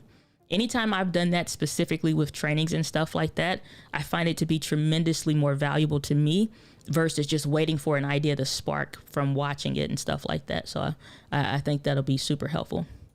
Saying, don't nobody have time for your $29.59 garbage. Diana Gladney, this hashtag shirtable. So let's see who else we got here in the house. And just purchased the ZV-E10 first camera. Hey, well, congrats to you on your new purchase. Welcome, True Sister Talk TV. Love that channel name. Saying I'm in the training, so excited. Well, hey, new person coming over to the Mastering Micro course. I'm telling y'all, I ain't got a lot of time left. I thought about extending it, but I'm like, no, because that's not right to the people who already bought and are waiting for this thing to kick off on Monday. We start Monday. See, I got less time now. You better go get your stuff before the doors close. Mastering Micro, 7 hours, 31 minutes. You can enroll today. Take a look, see if it's right for you. But if you try to see if it's right for you after that clock expires, may the Lord bless you and keep you always, because that price gonna go. I can tell you that much. Native 4K, yo. Ecamm in the building. That's all I'm saying. Ken and Glenn are one of the reasons why I dropped OBS. Love their productivity and vibe as much as the product. I agree. So much of who I do business with is not the what, but really the who behind that. I found that to be true tremendously. So Ken and Glenn are heroes out here in these live streaming streets, because otherwise we have frame droppage and all kind of stuff. And if you are finding value in this live stream, hit the like button like now. DJ Right On Beat, love that name. Good to see you. Glad you're here. Saying I moved the focus brackets higher at my face, but got to stop focusing on the mic. Okay. I get what you're saying. So if you don't have product showcase mode in your camera, what you're doing with that zone autofocus is, well, I said zone, but it's another one also there as well. But zone I think would work best. And that does make more sense to like say, okay, from here on down, I do have something that's in closer proximity to the lens. So it would make more sense to go higher. I agree with you. That's dope. It's super smart. Saying, would you recommend someone buy a Sony ZV-E10 if it's right for you? If you are primarily going to be focused in video, you have no need for an EVF. You do want a headphone port as well as a microphone port on your camera. You don't mind the flip to the side screen because your other options is a tilty flippy kind of a thing, something like that, like Nikon mostly does. And then you have this kind of screen orientation, which is the flip up. If you're fine with the flip to the side screens, it does not have like how Canon does, where you can touch and change all the menus and stuff like that, which I would love to see happen come a day. Excuse me. Doesn't have that capability, but we don't need to touch nothing on the camera like that anyway. I mean, like, I want it, but it's like, I know I'm not going to use it like that for real. You know what I'm saying? So that's the thing. Sony lens mounts. I'm doing a video on a bunch of budget friendly, good quality lenses. Obviously I'm going to try to keep it under $1,000 for sure. Most of these will be $500 or less lenses, but there's a lot of lenses. That's one of the things that I used when I used to be with Canon. I used to be really frustrated about is that everybody and their mother makes lenses for the Sony E mount. Nobody was making them for the EFM. Thankfully, Sigma stepped in and they did their trio, but it's like, that's it. Ain't nobody else, coming to see you. Nobody coming to see you, Otis. But so yeah, I would recommend it if those features make sense to you and you're more of a maybe video centric person getting started as a content creator kind of a deal. I think so. I think it is a good purchase. And for like $698, I think in about a month, you'll find maybe, I say even like 25 to 30 days or something like that. You'll start to see these cameras turn up used because people will buy it, realize they don't want it, don't like it, or want something else. Because some people I think will get this camera and probably what they're probably going to need is a ZV-1 or want a ZV-1. And so they'll swap them, but they'll be past that 30 days. So you'll find it super cheap. We'll do some videos around that, but we have talked about it. Saying, does the ZV-1 have the auto white balance lock? I've not seen it, but I'm curious. My ZV-1 is in my bag. Y'all gonna make me get up. Y'all make a sister work out here in these streets. That's all I know. Hold on.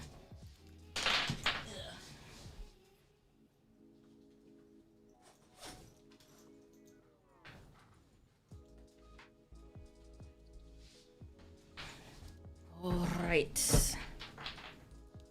I think it does.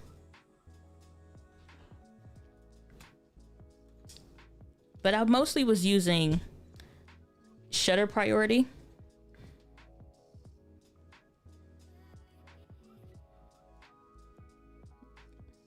Let's see here.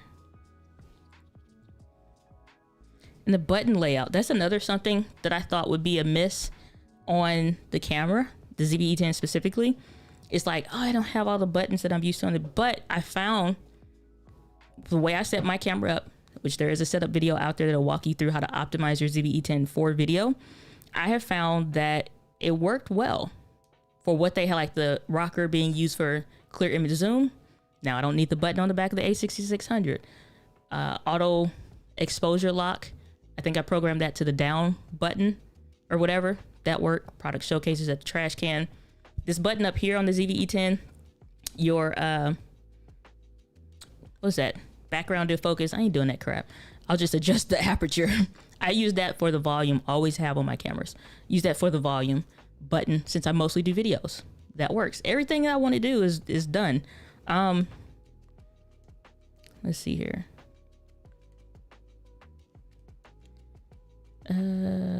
Auto record. Where even was that in the camera? Exposure set guide. No. It may not. I think it was like page 7, tab 2, if I recall correctly. Let's see the A66. Ooh. And let's answer some questions while I search for this in about 2.2 seconds.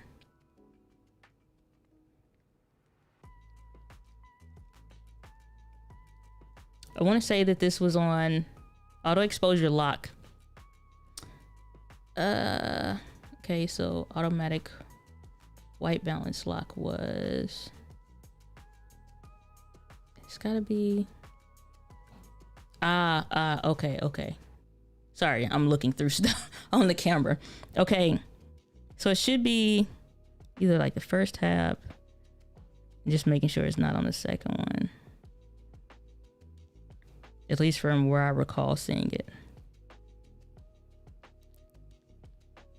If we had the new incredible Sony menu system, we wouldn't have these challenges out here in these streets.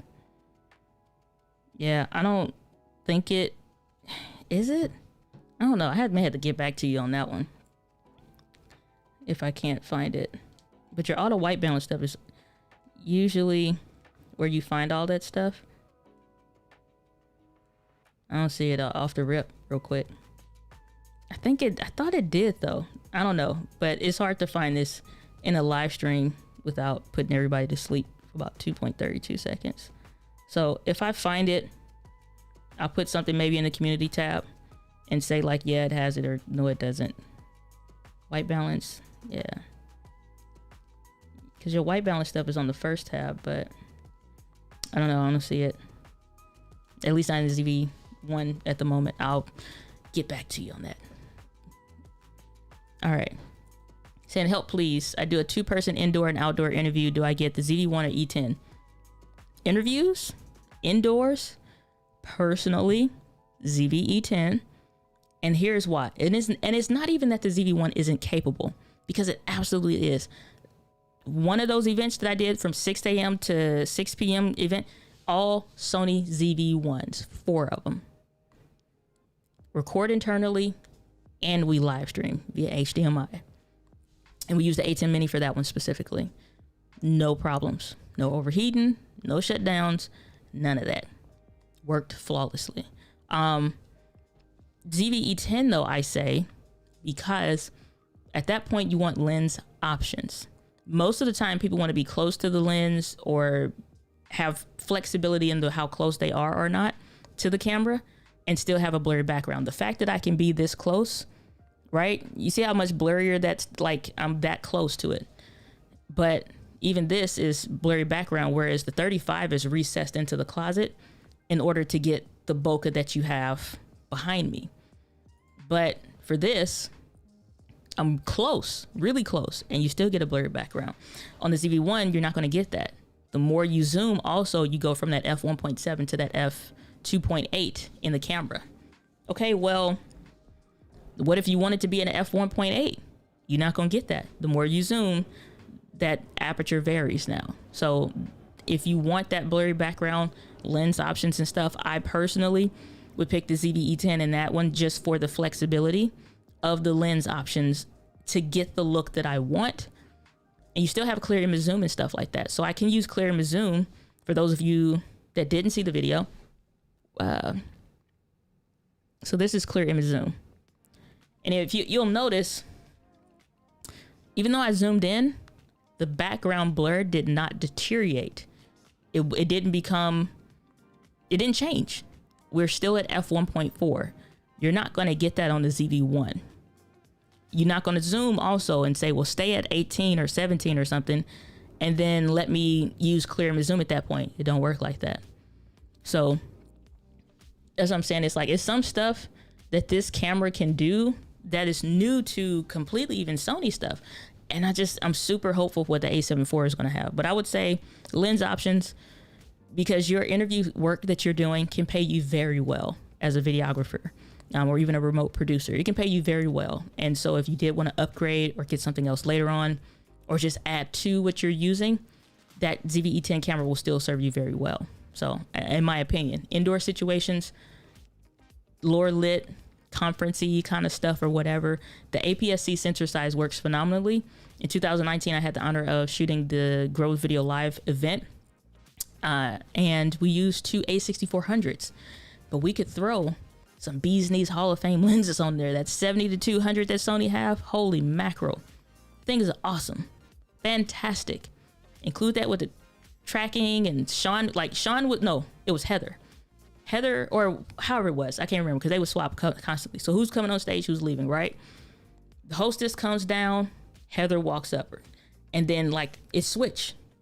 I ain't even touched it. I'm like, okay, because I'm waiting to like reacquire whoever.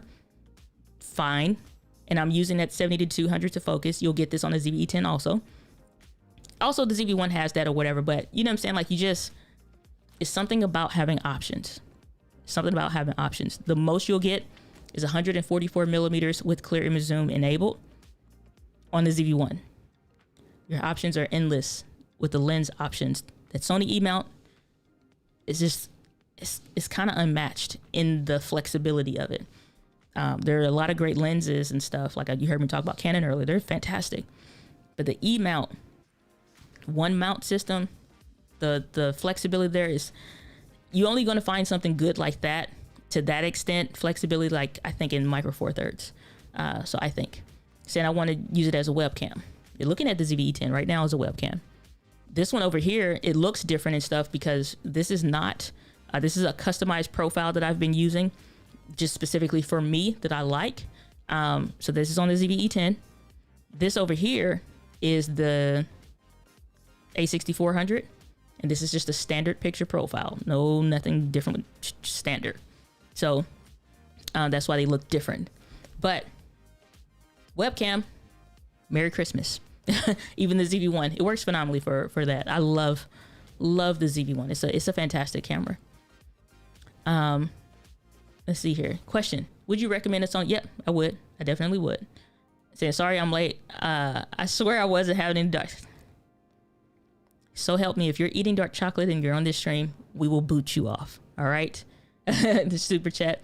Thank you so much. Oh. All right, thank you. Sending chocolate. Thanks for all the value bombs. My pleasure, Tony. Glad to be of service. Question, or your question should look like this.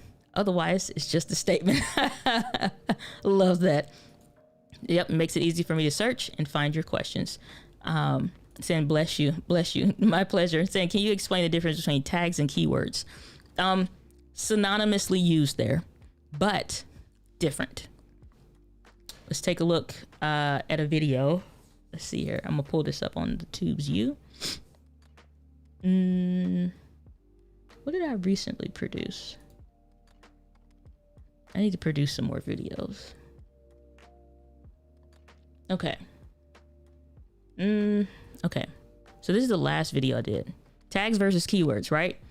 Your keyword is something that specifically is a keyword or a specific key phrase, or think about it like your ideal word or your ideal phrase for your ideal audience or viewer.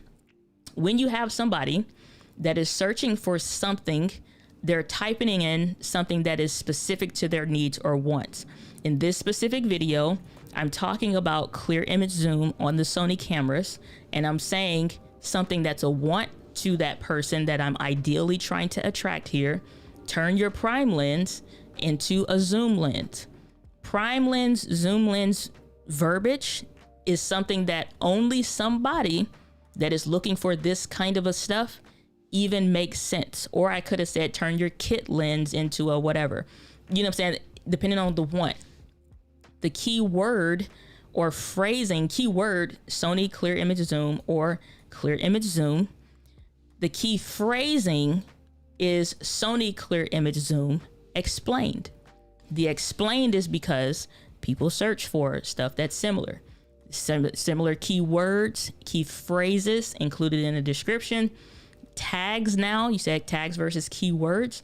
When you come down to the tag of that video, you'll see down here the tags area, right? These numbers, these darker blue ones, are what I rank for when you search for these key words or these key word phrases, or just again, think about it, an ideal word or phrase that somebody would search for. So if you search for clear image zoom Sony, I come up number 25. You search for clear image zoom Sony A6400, I'll come up number 4, and on for these different for these different words. Different things. So that's the difference when you're talking about like a keyword versus tags type. Where am I looking? This camera. Too many. That's what you're talking about when you're talking about keywords versus like tags and stuff like that. So it's important based on, and this is where things get interesting on YouTube in the educator space about YouTube. And I probably should do more YouTube specific trainings videos, versus so much heavy on the tech and stuff, because I do get asked these questions a lot. The thing that you have to understand is that while YouTube may prioritize different things at different times, the social behavior of how somebody operates on a platform will always remain king, because all of social platforms are driven by people. People drive platforms. Algorithms are designed to help people find the content that they want on the platform. That's how it works. So that's a secret to social, if you will. Saying, okay, I'm back. I'm on the road. Well, please be safe out there. Chocolate Twist Yoga. Alrighty. Saying, this isn't camera related, but any Caribbean people. Okay. Pioneer. Okay, so anybody got answers to this? Help some fam out.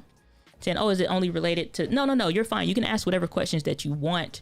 I just put up there that we're using the ZV-E10 for USB live streaming because, one, I need to test the camera in an active live stream, but at least through this way where we can do 4K. But yeah, Ecamm compared to StreamYard, crap versus gold. Crap versus gold. All right, now...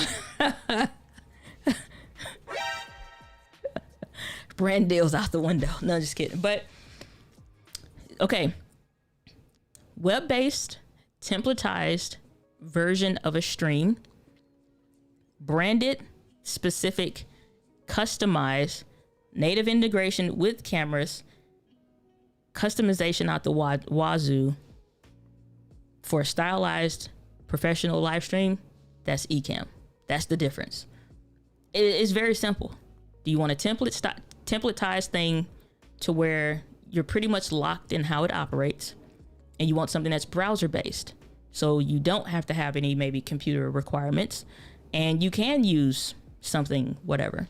Cool, because Restream fits in that category as well. And some people prefer that, maybe because of what they use when they're traveling for work and their MacBook, not even MacBook Air, but you know, it's like a Chromebook or something that's like a very basic type of a thing. They want to use that wherever. Okay, cool. It's a different type of creator though, I think, that uses StreamYard though too, because it's not that it's in such a way like it's so horrible and horrific and I would never, but it's a clear distinction, because when I think about my brand as a whole, like for example, when we go to share the screen, okay, it switches cameras automatically. I have a customized layout and format and stuff like that. If I did, for example, and here, I'll show you what I see. Let's go over here. Uh-oh. What did I click? No, don't open up a new internet tab thing and play a video. That's not what I wanted. Why is this not? Where's my coffee brain? Or where's my brain for the coffee that I drank today? How about this? Gosh. Now you can see what I see. Okay. So this is how Ecamm works, just because I'm using it and I love it. I bought a Mac, switched to Mac later on, but I bought a Mac so I could use it, that and Final Cut Pro. So this is what I see when I run the stream. So Sherry asked this question, I can bring this up, but I can also move Sherry's thing to wherever it is that I want. I can also click on this and say, oh, typo, no biggie, click save and adjust it. I don't know if you want to call that hacking a little bit, but it is what it is. I can also adjust how I want these to look. If I want to do something that's a little bit more branded, and now we got squircle action happening here.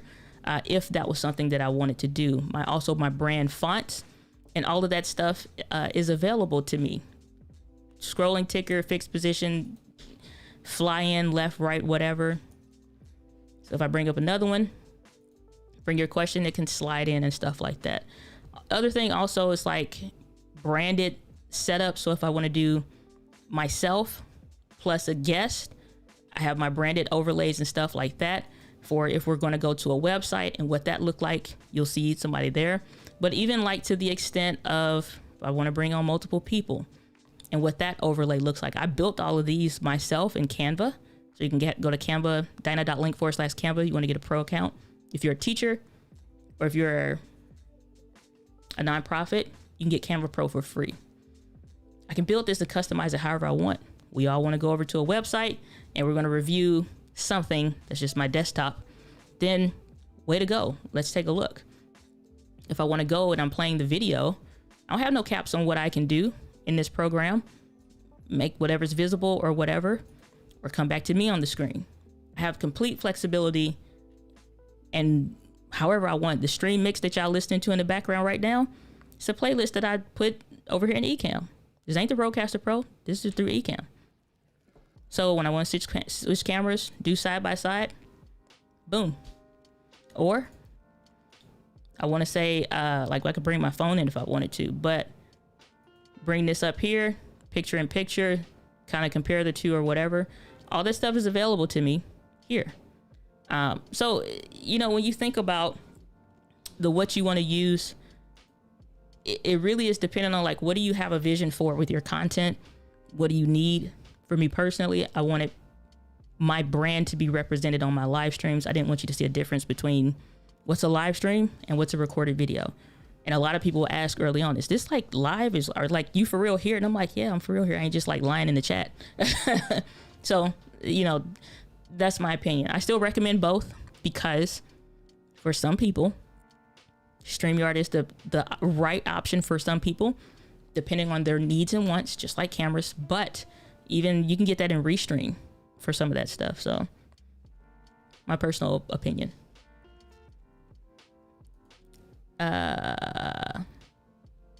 What? 6400. Oh, 6400 looks perfect. Oh yeah, this is just standard picture profile. Nothing, just standard. White balanced.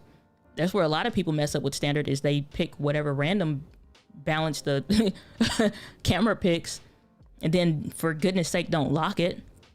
This is a standard picture profile. And then this is like I said, a customized profile that I'll use in a ZV-E10 or whatever. All right, Sandra, that first time here, well, welcome to the stream. Hate to circle back, but what remote are you using? This was it's a Sony RMT DSLR 2 IR remote. This is only available for use with certain Sony cameras. So like the A6400, A6600 can use it. Excuse me. But the ZV-E10 can't, and I'm really pissed about that. I'm waiting to try the Ulanzi one because Keith, that's also in the community over at the combos, he tried the one that I was thinking about getting, and it sucked. Like it just, so I'm like, save me $50 there, but I'm waiting to get the one from Ulanzi. I'll show y'all what that one looks like. And I'm so freaking mad. I had it in my cart, and I was just waiting to find the right size for the freaking thing. And I'm just like, no, I'm gonna place one order with all the stuff that I want. Shot myself in the foot. Shot myself in the freaking foot. But I'll show y'all what this is, because I think you should save it to your cart also. This is the MT40 by Ulanzi. I'm probably just gonna order it off their website. I don't care about the extra $20 because I want it. And well, his name ain't the everything man anymore, but I like it because it's the Bluetooth remote. A lot of the same functionality of the Sony or whatever, but it has the extension grip or whatever. Pretty solid. But his name is Anthony Lapani. His channel used to be called The Everything Man, but now it's just his name, Anthony Lapani. But I think it's dope. I really like this. And he said this telescopic extension here is really solid. Like, it's not loose like how some selfie sticks were or would bend. Even like the collar up there isn't, loose and all of that. But I have uses for this outside of the ZV-E10, but I really want it specifically with. I've been trying to sunset using my Manfrotto Pixie for quite some time, and nothing has replaced how well this works for me just to be able to do that. And I'm just looking forward to it, to trying that one out and seeing how well it works. Earl, good to see you. Just got my ZV-E10. Hey, that's what I'm talking about. Saying, oh yeah, right. Say I got to do what is best for me. I had just tried to do more. 100%. Hey, whatever floats your boat or finds your lost remote. Floats your boat or finds your lost remote. Say more than I really need. Gotcha. New sub. Hey, that backyard life. HWGAC. Alrighty, good to see you. Glad that you're here. Thanks so much for all the useful info just received. Nice. We'll still be trying to get the settings right, if not for your help. Thank you. My pleasure. And I will be doing a specific dedicated video, and also that will come with a PDF guide. So those of you that have been around for the channel a lot, maybe transition from Canon M50 to Sony or something like that, when we made that transition back in 2019, there will be a PDF guide coming out. I can give you a little snippet. Show you a little something. It ain't out yet. It'll come out when the video drops. But I'll show you the cover. How's that? I'll show you the cover. We get a little insider secrets here. So this is what the best settings for video when it comes out for the ZV-E10. That's what the cover will look like. So give you a little snippet there on this one. But yeah, so we'll have coming out with the Sony ZV-E10 best settings for video. It'll also come up with a PDF guide that'll go into a little bit more depth into some other stuff. The settings video will help you optimize your camera, but I really want to include for you to have like a cheat sheet, some other stuff that I haven't even included in that settings video, or even the one thereafter, that'll help you get better performance, whether you are taking it out and about or it's specifically going to be on a tripod. So I think that'll be super valuable and helpful for you that are getting into video. Agree with David Hunt. Yep, saying if you want to see what a camera can do, rent first. Go to dyna.link/lens rentals if you want to check that out. Question. Your question should look like this. Otherwise, it's just a comment. 100%. Saying, I like the way Morning Fame looked at the analytics they tracked and their user interface. 100% agree with that because I think Morning Fame took a unique approach to what was needed at the time. That's why I love competition in the market. It's needed. It's so needed. We got Nikki and Moose in the building saying, yo, it was the keynote storytelling for me. But hey, Nikki and Moose in the building. Good to see you. Glad that you are here. I'm just saying, when the stuff that I teach, I'm telling y'all, you can put it to work. And a keynote even is an example of that. Obviously, storytelling is important because you're like, well, how can I storytell with tips or with a training video or something like that? Easy. Here's a good way to understand. For those of you that do tutorials, trainings, or you have a business and whatever your business is about is producing content, the thing that you need to understand, where is your person starting at and where are they going? There is a story in the gap. Where are they starting from and where are they going? Back in the day, 5 years ago, back in the day when I was young and okay. That song definitely played in the mind. I'm like, everybody talking about a website. Fantastic. I was tired of using Wix and Weebly. I wanted a more customized look. Okay, well, everybody's like WordPress website. Every like 90, 80% of whoever used the WordPress website. Fantastic. How do I do that? I now have been introduced to a solution, but by default, there is a problem. Every business, anything is designed to solve a problem, even comedy. Solving the problem of enjoyment, something to do, something to mind your time. Okay, well, if I'm looking at a problem, I'm like, how do I build a WordPress website? Should I hire somebody? All these various questions. Your channel should have the solution in a playlist of content. I don't care what it's about. I talked about Heather earlier. I was on Heather's channel earlier. She had her live stream that happens every Friday at 2:00. And her stuff was talking about the normal stuff she talked about on her live stream. Go check it out. The replay is available. Okay, well, I'm recommending her channel to people. And somebody asked a question like, isn't it too many people recommending or giving tips on YouTube or like guru-ish? He posed it. I thought it was a great question. And I love the way she answered it. It's like, no, because it's really only a handful of channels and you need options when you're choosing. When I was looking for a WordPress website, it was the worst videos I ever saw. That was like an hour and 20 minutes. And the first 15 it wasn't even nobody even on screen. It was just like, yeah, so, when I was building a website, it was like, and then what you got to do is you got to, and I'm like, huh? I can't even skip because I don't know what I don't know. So I can't even skip. Now content is way better because analytics is more accessible in a way that people understand. YouTube's done a better job at explaining their own stuff to their user base. And now you have more educated creators that can make content of what people want. The rest of that crap back in the day was horrible. But you have a problem and your content should now be a solution to that. So your storytelling is understanding where are they fitting in where you're taking them from. What's the trajectory? Starting here, going where? To do what? Shameless plug. MasteringMicro.live is a piece of content that will be out in the form of a course. Takes you from stressed out about creating your social media content to let's go how to master that. Create social media content that turns viewers into customers. A simple delivery. Where are you starting from? Where are you going? I told y'all earlier, it was at 7 hours 30. It's going away. This offer goes away. Price jumps up drastically afterwards. I'm just saying. Start where you start from. Where are you going? Merry Christmas. Oh, thank you so much for the super chat saying, hi, I need elementary help. Watch your setup for the ZV-E10. Do you ever have a live show for newbie? Yeah, ask your question now. Feel free to ask your question now. Let's see, a live stream just for newbies. Maybe we'll do, because I do know quite a few of you are using and getting started with the ZV-E10. we'll do maybe something where like a setup day or something if y'all still need help past the videos or something. But you can always feel free to ask whatever questions that you have. Just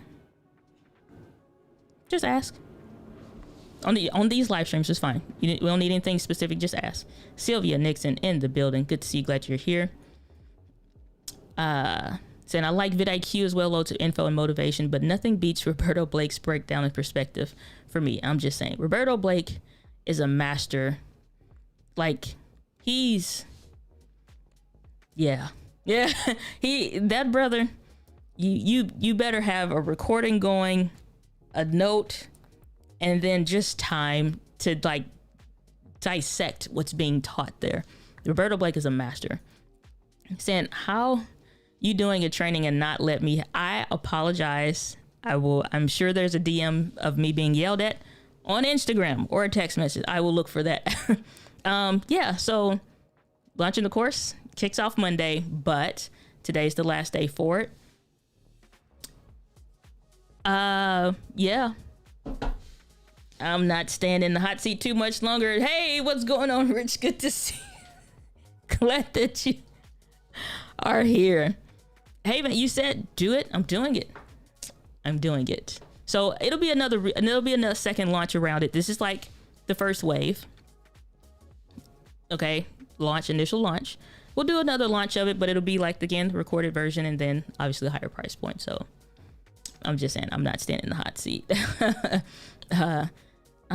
Let's see here. Alrighty, let me make sure real quick, because I see some stuff going on in the stream. Anybody that is what do you call it? Moderators in the chat. Hope y'all doing y'all job. You heard me? Saying looks like log footage with a LUT. So this is not actually using a LUT, but I do use log footage. Let's see here. I think we're good in the chat. Let's see here. Pause for the cause for about 2.32 seconds. Okay. All right. I think we're good as far as. Yeah. All right, cool. Pause. All right, wonderful. Just making sure the stream is maintained. Saying, and I forgot to tell you I purchased the Z and loving your content. Why? Sandra King, congratulations on your new purchase. Welcome to the Sony squad. Over here we have green beans, cornbread, mashed potatoes, and whatever else Loretta Devine talked about on Waiting to Exhale that she cooked for homeboy. So, so have you tried any of the Sony pancake lenses? Yeah, the Sony 16 f2.8 is back over there. Wait, you know, I don't vlog that like I should. That one, that's the one. And they also have the 20mm f2.8 lens. It has been said, I've not tested this for myself, but I would trust what you see out there. 20mm is sharper, but the Sony 16 f2.8 is really not that much better than the kit lens, to be honest with you. Yeah, it's saying it's an f2.8, but to really get and take advantage of any kind of background blur, you do need the f2.0 or lower, to be honest with you. f2.8 is cool.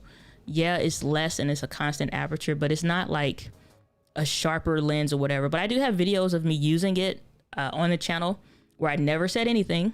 I just did the video with it.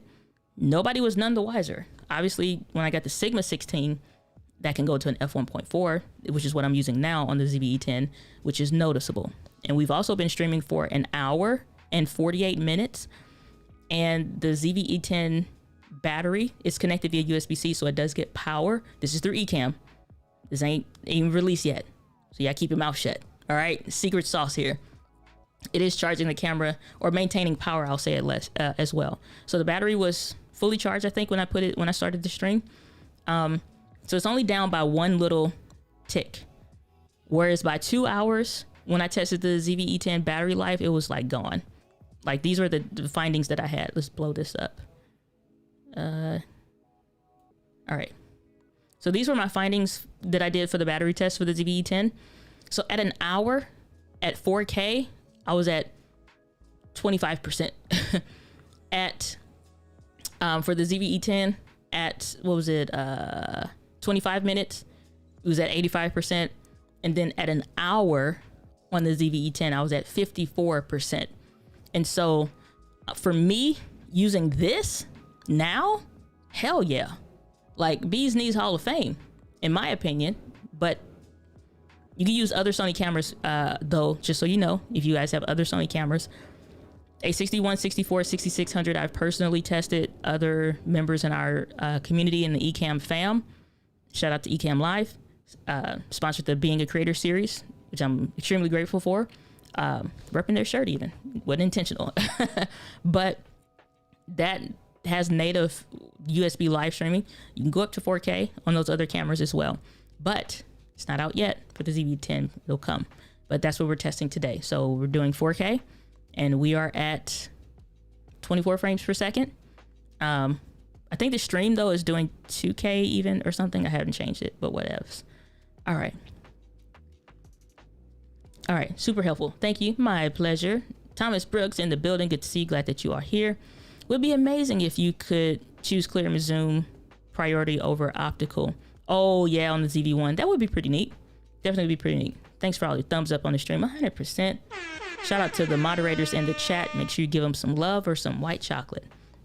Say this is perfect. Can you post the settings you're using for the stream? It looks amazing. We just got ours. I will put it in a dedicated video because some stuff is like, especially if you're new, you don't know what the hell you're looking at. All these icons and you like don't mean the thing. It's like looking at a pilot driving or something. You're like, I don't know what that means. So yeah, I can definitely talk about it. It's no secret for what I do though. As far as the stuff that I do on the channel or whatever, you guys know I'm really open. If you're new here, then you don't know it, but yeah. So I'll put that in a settings video and what I have preferred to use. And y'all can try those settings out and see if those work for you. Most of the time, it's going to be 4K, 24 frames per second. If I'm vlogging more or less, it'll be 1080p, 24 frames per second and stuff like that. So did you mean gold versus crap? What did I say back then? Okay. Mace finally switched to Ecamm because StreamYard keeps crashing during my live streams. Ecamm is better. What do you know? It's something in my throat. And if you want to check out a free trial of Ecamm Live, go to Diana.link/Ecamm Live. Oh, Sylvia, thank you so much. You are a jewel, Diana. You make the imprint every time you show up. Thank you so much, Sylvia. You're amazing. I appreciate you. I appreciate you. Saying what you go Ecamm. You see, all of the community over here is Ecamm fam. So, I mean, we're not going to steer you wrong. Saying what's the most efficient way to learn Ecamm Live? Use it. Actively use it. I highly encourage you to, like, I have some videos on the channel, which I can link you to, but there's an Ecamm Live playlist on the channel. Or if you go to the search bar, if you're like on desktop, go over to the search bar when you go to the channel and just type in Ecamm. You'll see the videos that I've done on Ecamm Live come up. The most important thing when you're doing Ecamm Live is how you build out a show. A lot of people will see me share like what I'm doing. Like, let's go here. Y'all will see all this and freak the hell out. And like, I can't do all that stuff. Where you remember everything is, this did not start this way. The only thing that I would do is the just me and the me on camera and maybe a screen share. And maybe I'm not on camera or maybe I'm in a little bubble in the corner or something. And that was it. It's those two. With no countdown timers, wasn't a be right back screen. It wasn't any of that, any stuff. This developed over time. And as you have a vision for your live stream. And then I'm like, I want a stream mix because I don't like personally where I'm doing a live stream and you answering questions and all this, like it's fun and it's engaging, but like I just want something to listen to personally. So I'm like, I selfishly want a live stream mix, like when I'm working and you got a stream mix playing or just like a mix playing in the back. I was like, I want some stuff playing in the background. So I did. Now we got the stream mix, but I can stop that anytime. I can bring my iPhone in at any time. I can bring the Rodecaster Pro into that audio setup. I can bring guests on. And once I got a vision for what I wanted, I'm like, I want to do this. And here's my idea. And I'm like, how can I do this in Ecamm? And then I do it. And what I'll show you here, the best thing, folders, organization out here in these streets. If I do not plan to bring on guests, I don't plan, this is what my scenes window looks like. Closed folders, period. Closed folders. If it ain't the pre-show with the countdown timer or something, it ain't open. It goes away once we're done. If I'm doing a screen share or something, then I'll do that and a screen share, and then it changes. Otherwise, it goes back to the just me, and then it's just me on camera. And then if I don't plan to ever use that for a stream or something, it's closed. I said I want to talk about ZV-E10 footage and stuff like that, so I have it here so I can click on it and show that on the screen when I want to reveal what I want. Actually, that's her comment, my bad. Okay, and if I say I want to say, okay, let's talk about the 1080p 24, like I'm prepared for that. And then I'll get the other one queued up and say, okay, now this is 1080p 24. Let's hide that one. And this is what you're saying, 1080p 120 frames per second. And the quality of that kind of a deal. And then I say, okay, now let's evaluate and talk about whatever of that, what we just saw. I planned for it. Once today is over, if I don't plan to use that stuff again on the stream, I delete the folder and it goes back to a more clean setup. The overlays here is just what I want to talk about. I made this one today because I forgot, and I'm like, oh yeah, let's go create a text screen. Went HTTP, typed it in, brand fonts and all this. You see DG brand fonts, my AZO sans, then italicize. That's what I want to use. Kaboom. Put it anywhere I want on the screen, all over. Widgets, like buy me a coffee, which I ain't turned on today. I can do that. So when somebody maybe leaves a super chat or something, but through buy me a coffee or joins the membership, pop up on the thing, then so be it. I don't want that available. I can make it go away if I want to. So the best thing to do with Ecamm is like start simple, but also you can build out your stream to match your brand specifically. And to speak to the comment earlier about StreamYard saying like it had a crash, stuff happens when you're live streaming, but at different times I'm testing different live stuff. I tried a docking station thing for Macs and it sucked. Instead of my computer staying powered, even though it's connected to the freaking wall output, it just was draining the battery. So it's like an hour or something later, me and Doc having a great time. We all having fun in the stream. 5% left on the battery life. I'm like, I didn't see that. Now it's just like, goodbye. But because I was using Ecamm, I could switch the docking station, repower my computer, and start it back up. Open up Ecamm again, and then it was like, so you had a live stream that you was doing that something happened. Do you want to continue doing that one? I'm like, yes, please, and thank you. Specifically for YouTube. Facebook may not allow that, so yeah. But like the Paul Duncan said, once you go Ecamm, you don't go back. I said thanks for the super chat donation, as always. Appreciate that. Let's see here. I said thanks for all you have done, learning so much on these live streams. Just wish we had time for. Here's another benefit of Ecamm Live. So, because I get asked and asked, we're going to pause the stream mix. So when I do my giveaway show, it's called the Wheel of Wonder. I have a mix that I made that is specifically the stuff. So, goodness, this is the Wheel of Wonder music. The corniest, most jovial music you've ever heard. And because David asked for it,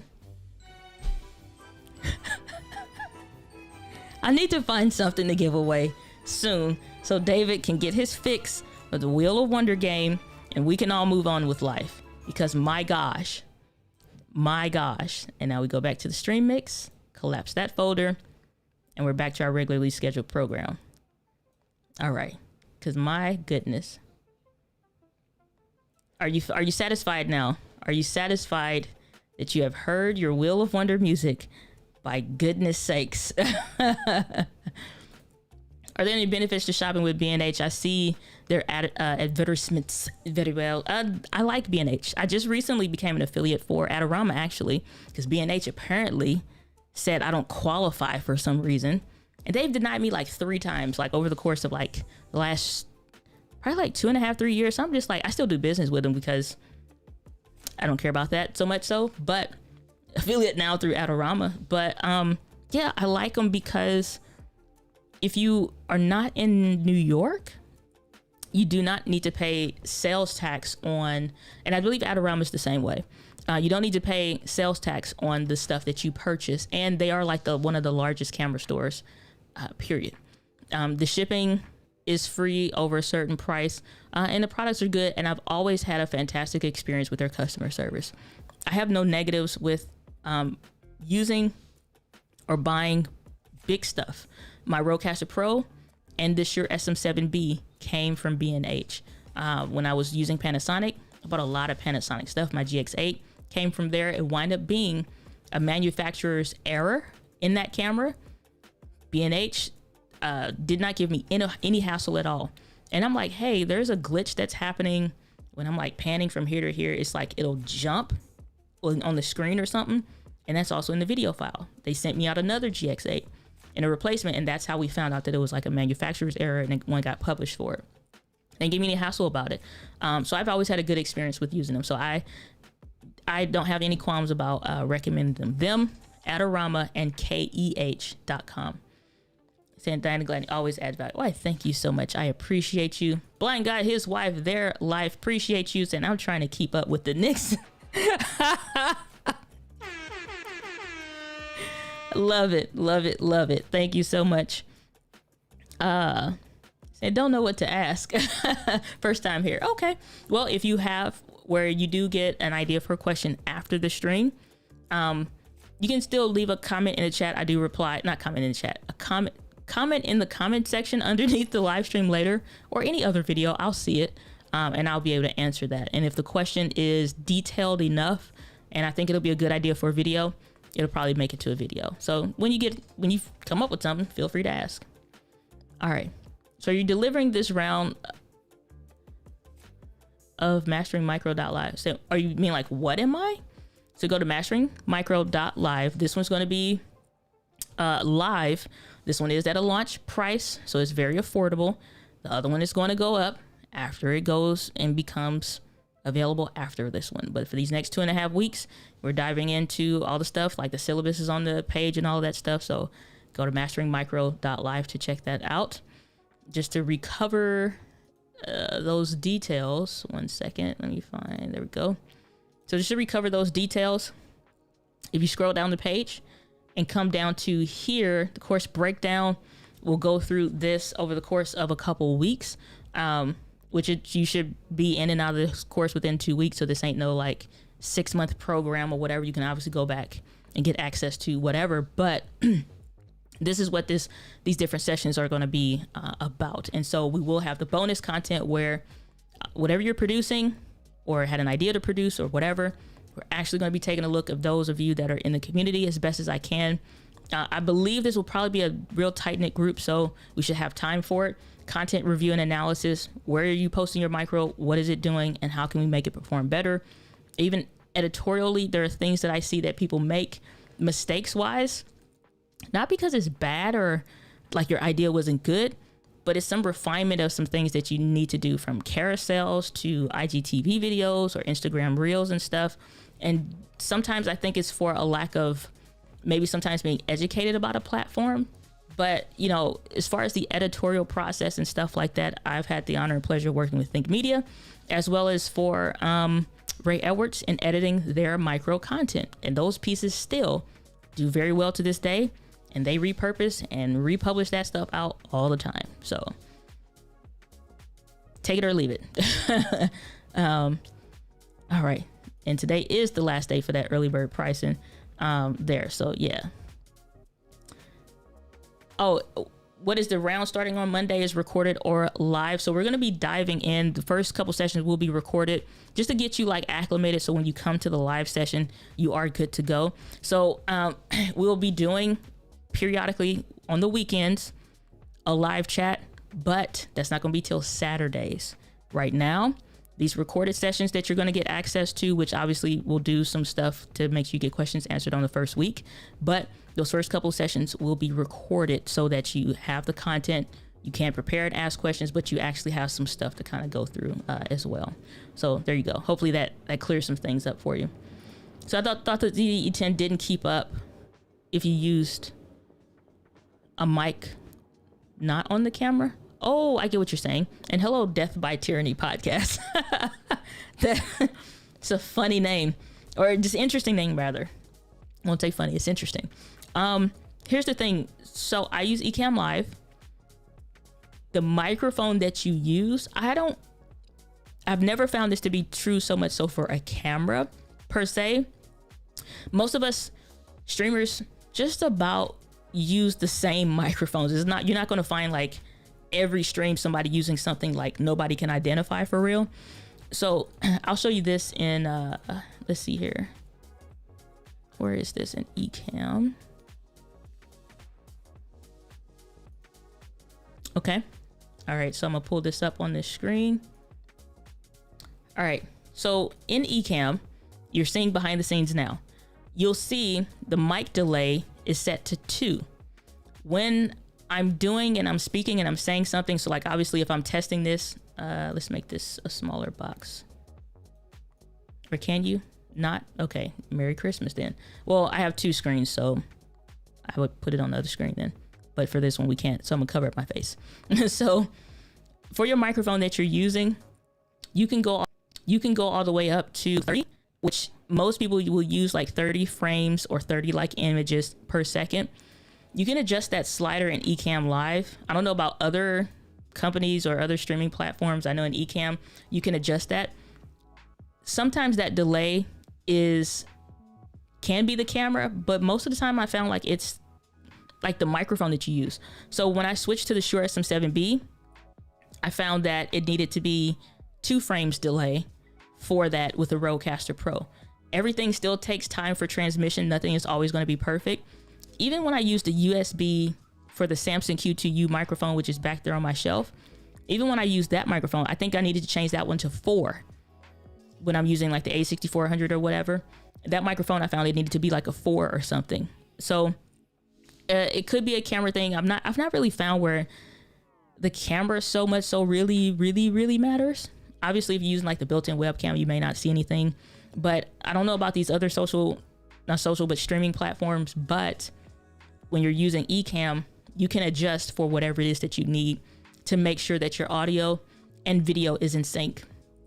Before I connected the ZV-E10, I did not need to adjust anything, which again makes me think, and in my experience, find it to be true of the microphone, not so much so the camera. So when I switch mics, when I was using the Samson Q2U, that needed to be set to the number 4.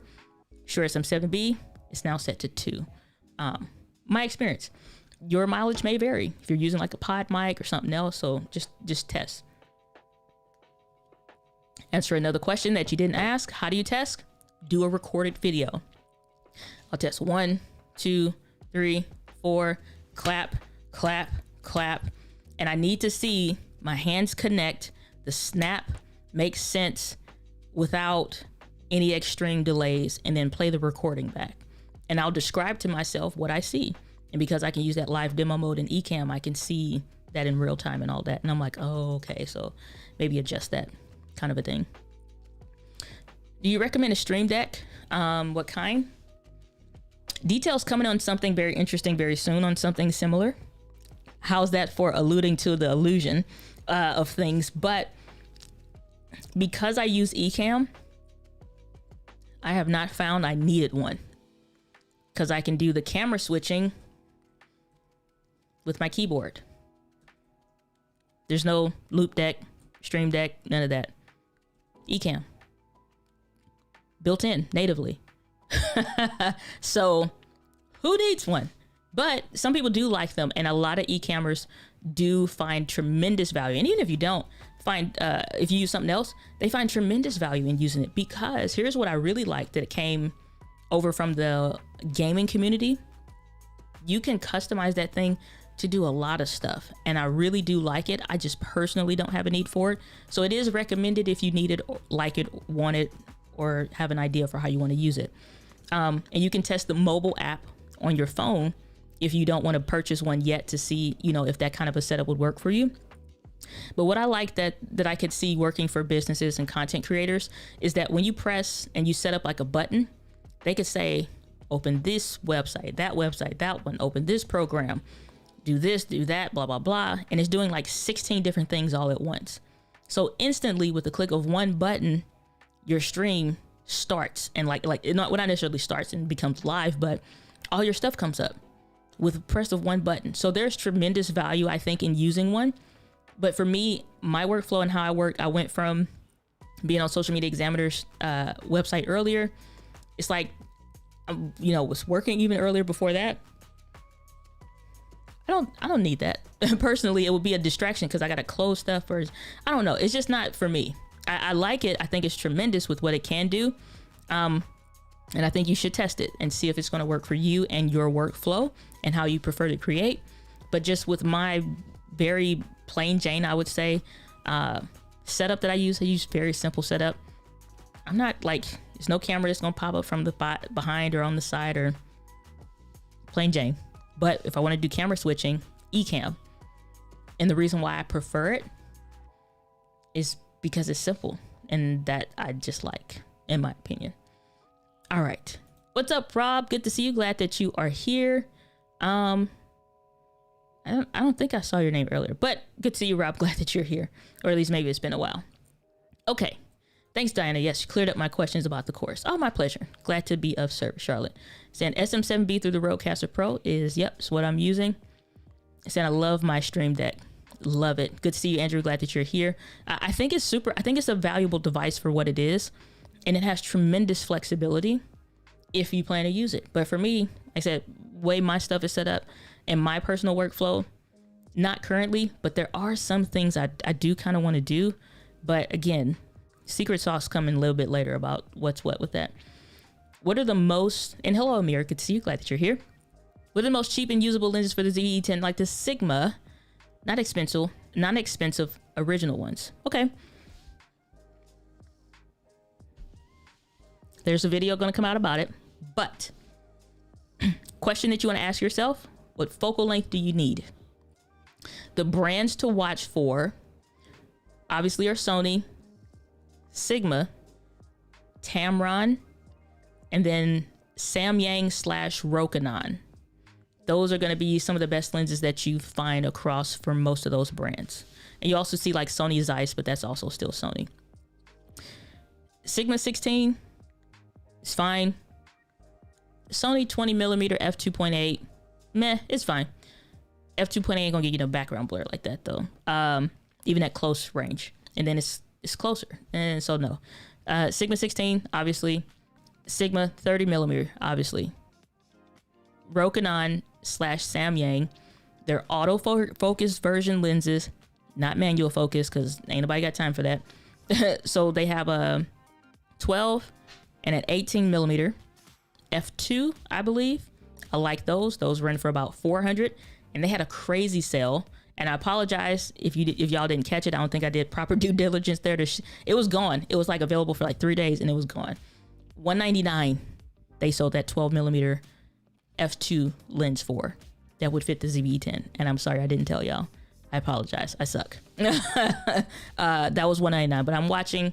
I set up alerts so if it drops down again to let y'all know when it happens. But it happened so quick, it was just like, I'm sorry. I apologize. But that one, Tamron 17-28, f2.8, I think that is. Beautiful lens. The Tamron 28-75mm, those are $800 lenses. Brand new. Beautiful.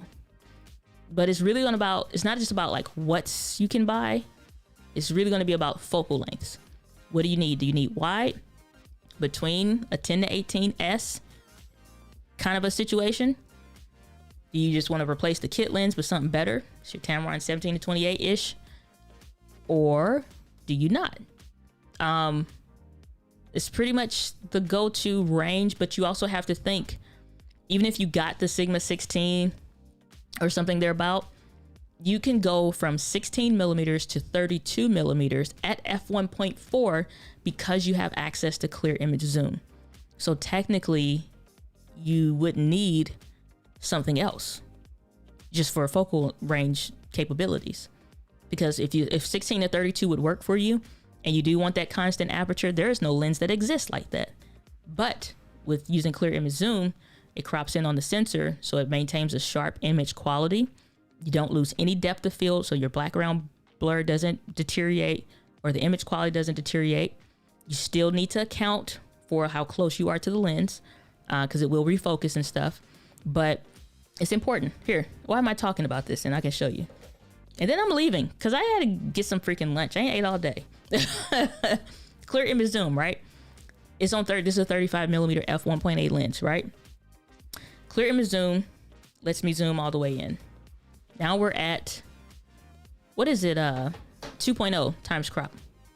So technically this lens goes from, I'm pulling up my handy dandy calculator, and shout out to that guy Steve from freaking Blues Clues that left us all, made us feel bad and have abandonment problems. So 35, this is equivalent of a 70 millimeter.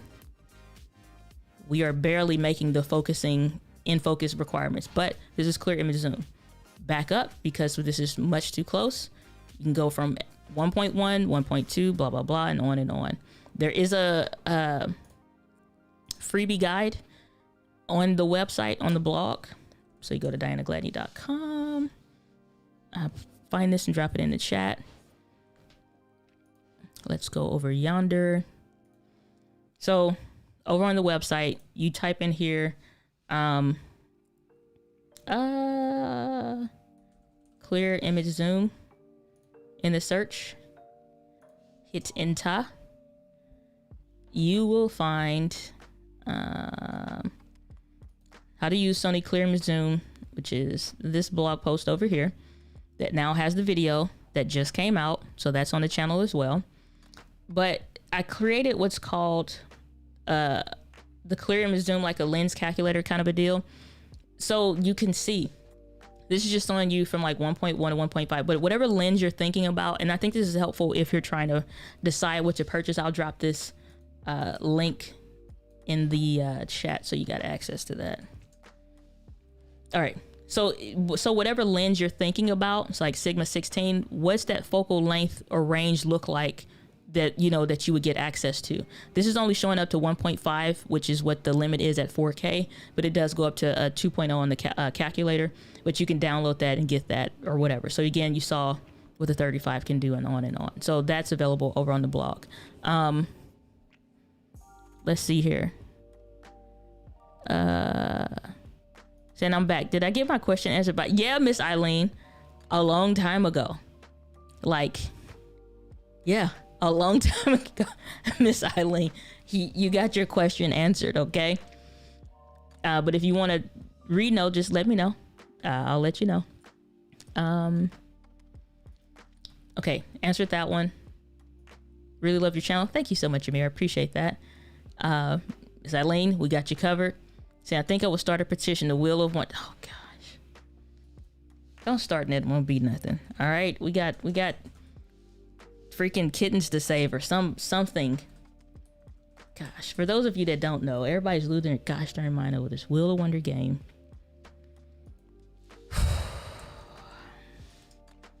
Can't even find what I titled it on the website. What did I use? Wonder. Jeez. This is the Wheel of Wonder, y'all that don't know. It's a game where when we're doing a giveaway, okay, zoom out, I will put whatever stuff we're doing and giving away for free on the wheel. You spin, and obviously we got the festive music and stuff like that. And so depending on what that is, we'll give, like, this is one of the things we gave, 1 pop voice free lapel microphone to whoever won. It's a fun game. I promise you, people cheat so bad on this game. It is incredible. Y'all think everybody in the chat all nice right now? They go bananas when we play this game. Some of y'all need to repent and just sit in the baptismal pool this Sunday. That's what you need to do. All right. But my gosh, saying trying to look professional, proper white balance, proper lighting, good audio always makes for a professional live stream. It's not looking professional, as Doc would say, it's about being professional. And I agree with that. But proper white balance, the lens, I could do this on a kit lens. It does not matter. The lens is only going to give you the aesthetic of the look, and like it does impact sharpness and quality, but the sensor is not deteriorated or crippled in some way. So lens helps to add, blurry background and all that stuff and whatever, and characteristics as far as the sharpness and such. But if you're using the kit lens, you can still have a professional looking live stream. The lighting matters, custom white balance, and your audio is always going to be key. Always.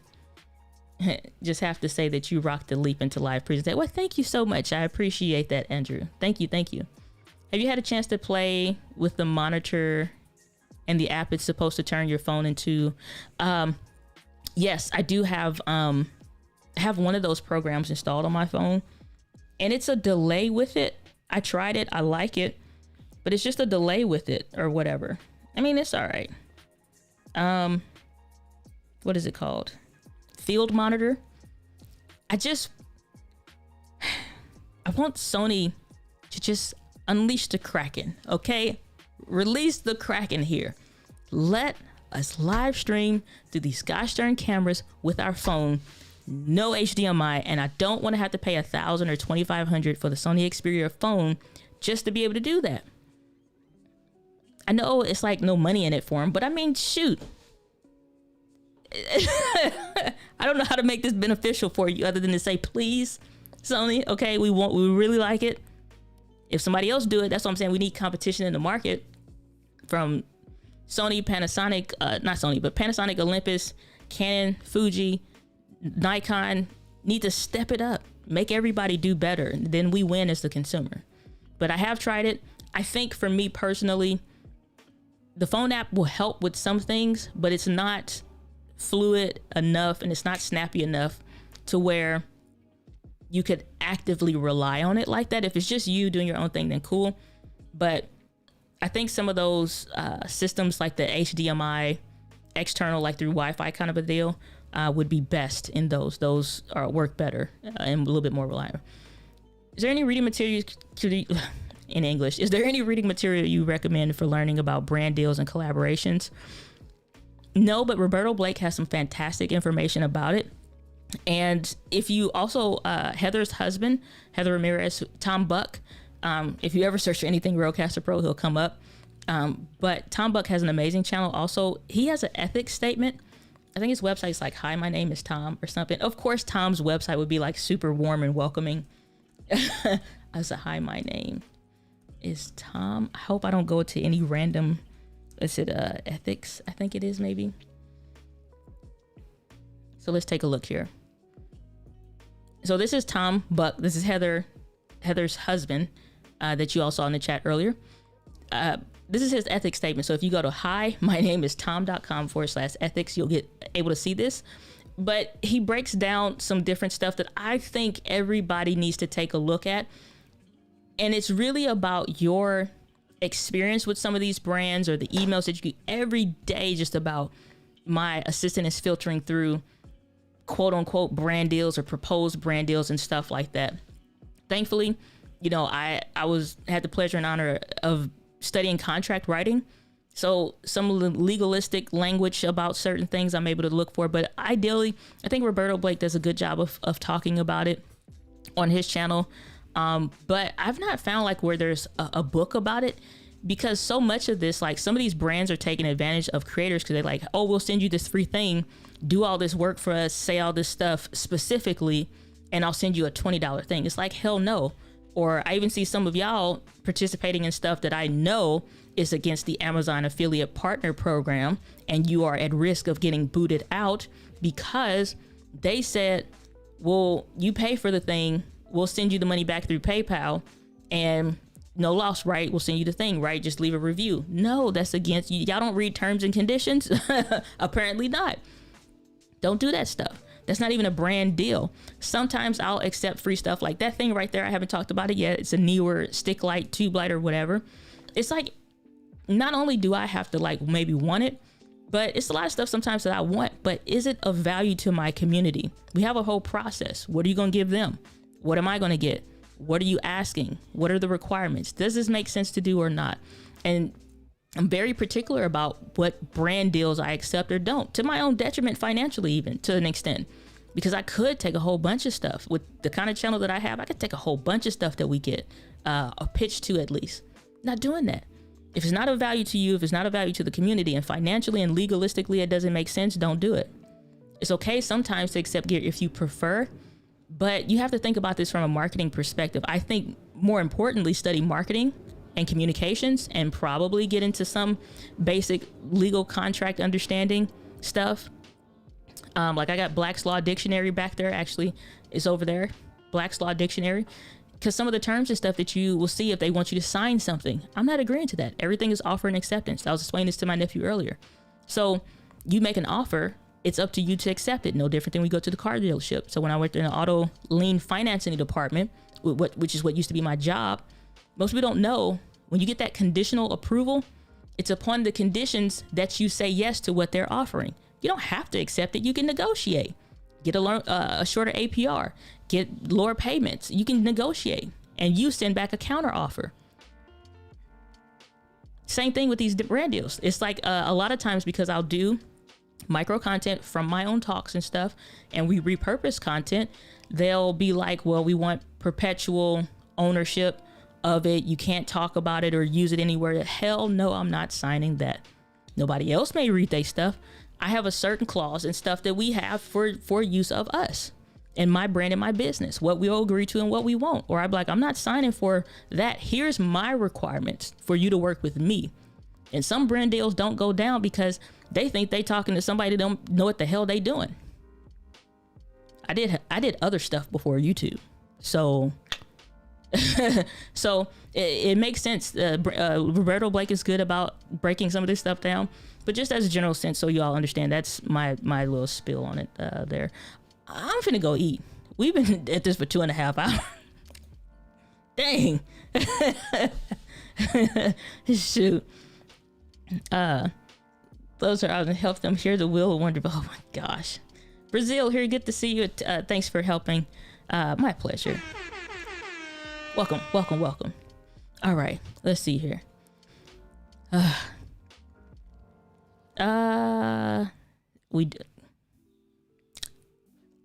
With the magic of eCam, let me adjust and correct that. See that? Y'all do cheat. Y'all do cheat. All right, shoot. Just person the mastering micro, cause hey, looking for the amazing community. Well, welcome, Angela. Welcome to the community. Hey, looking forward to having you on Monday, kicking off the course. All right, Tony, glad to see you, brother. Glad that you're here. All right, y'all, we at the end of it. We're wrapping things up. Those of you that haven't checked out the Mastering Micro course, we're gonna go ahead and play the little ad at the end here. So if you're watching this live on the replay, thanks for being here. If you have questions, even after the stream, you can leave those down in the comment section down below. And let's see here, where we at? Let's go ahead and rock this. Do you want to share your message, but you're constantly feeling overwhelmed? Or maybe you're struggling to come up with content ideas on social media. Posting regularly is the best way to amplify your brand, but it can be time consuming and frustrating with the ever-growing list of to-dos across social media platforms. Mastering Micro Content is designed to help entrepreneurs accelerate their social media marketing by leveraging video and other ways you'll likely be overlooking that you can use to connect with your audience and build your brand to earn more customers even with a small audience. Go to masteringmicro.live.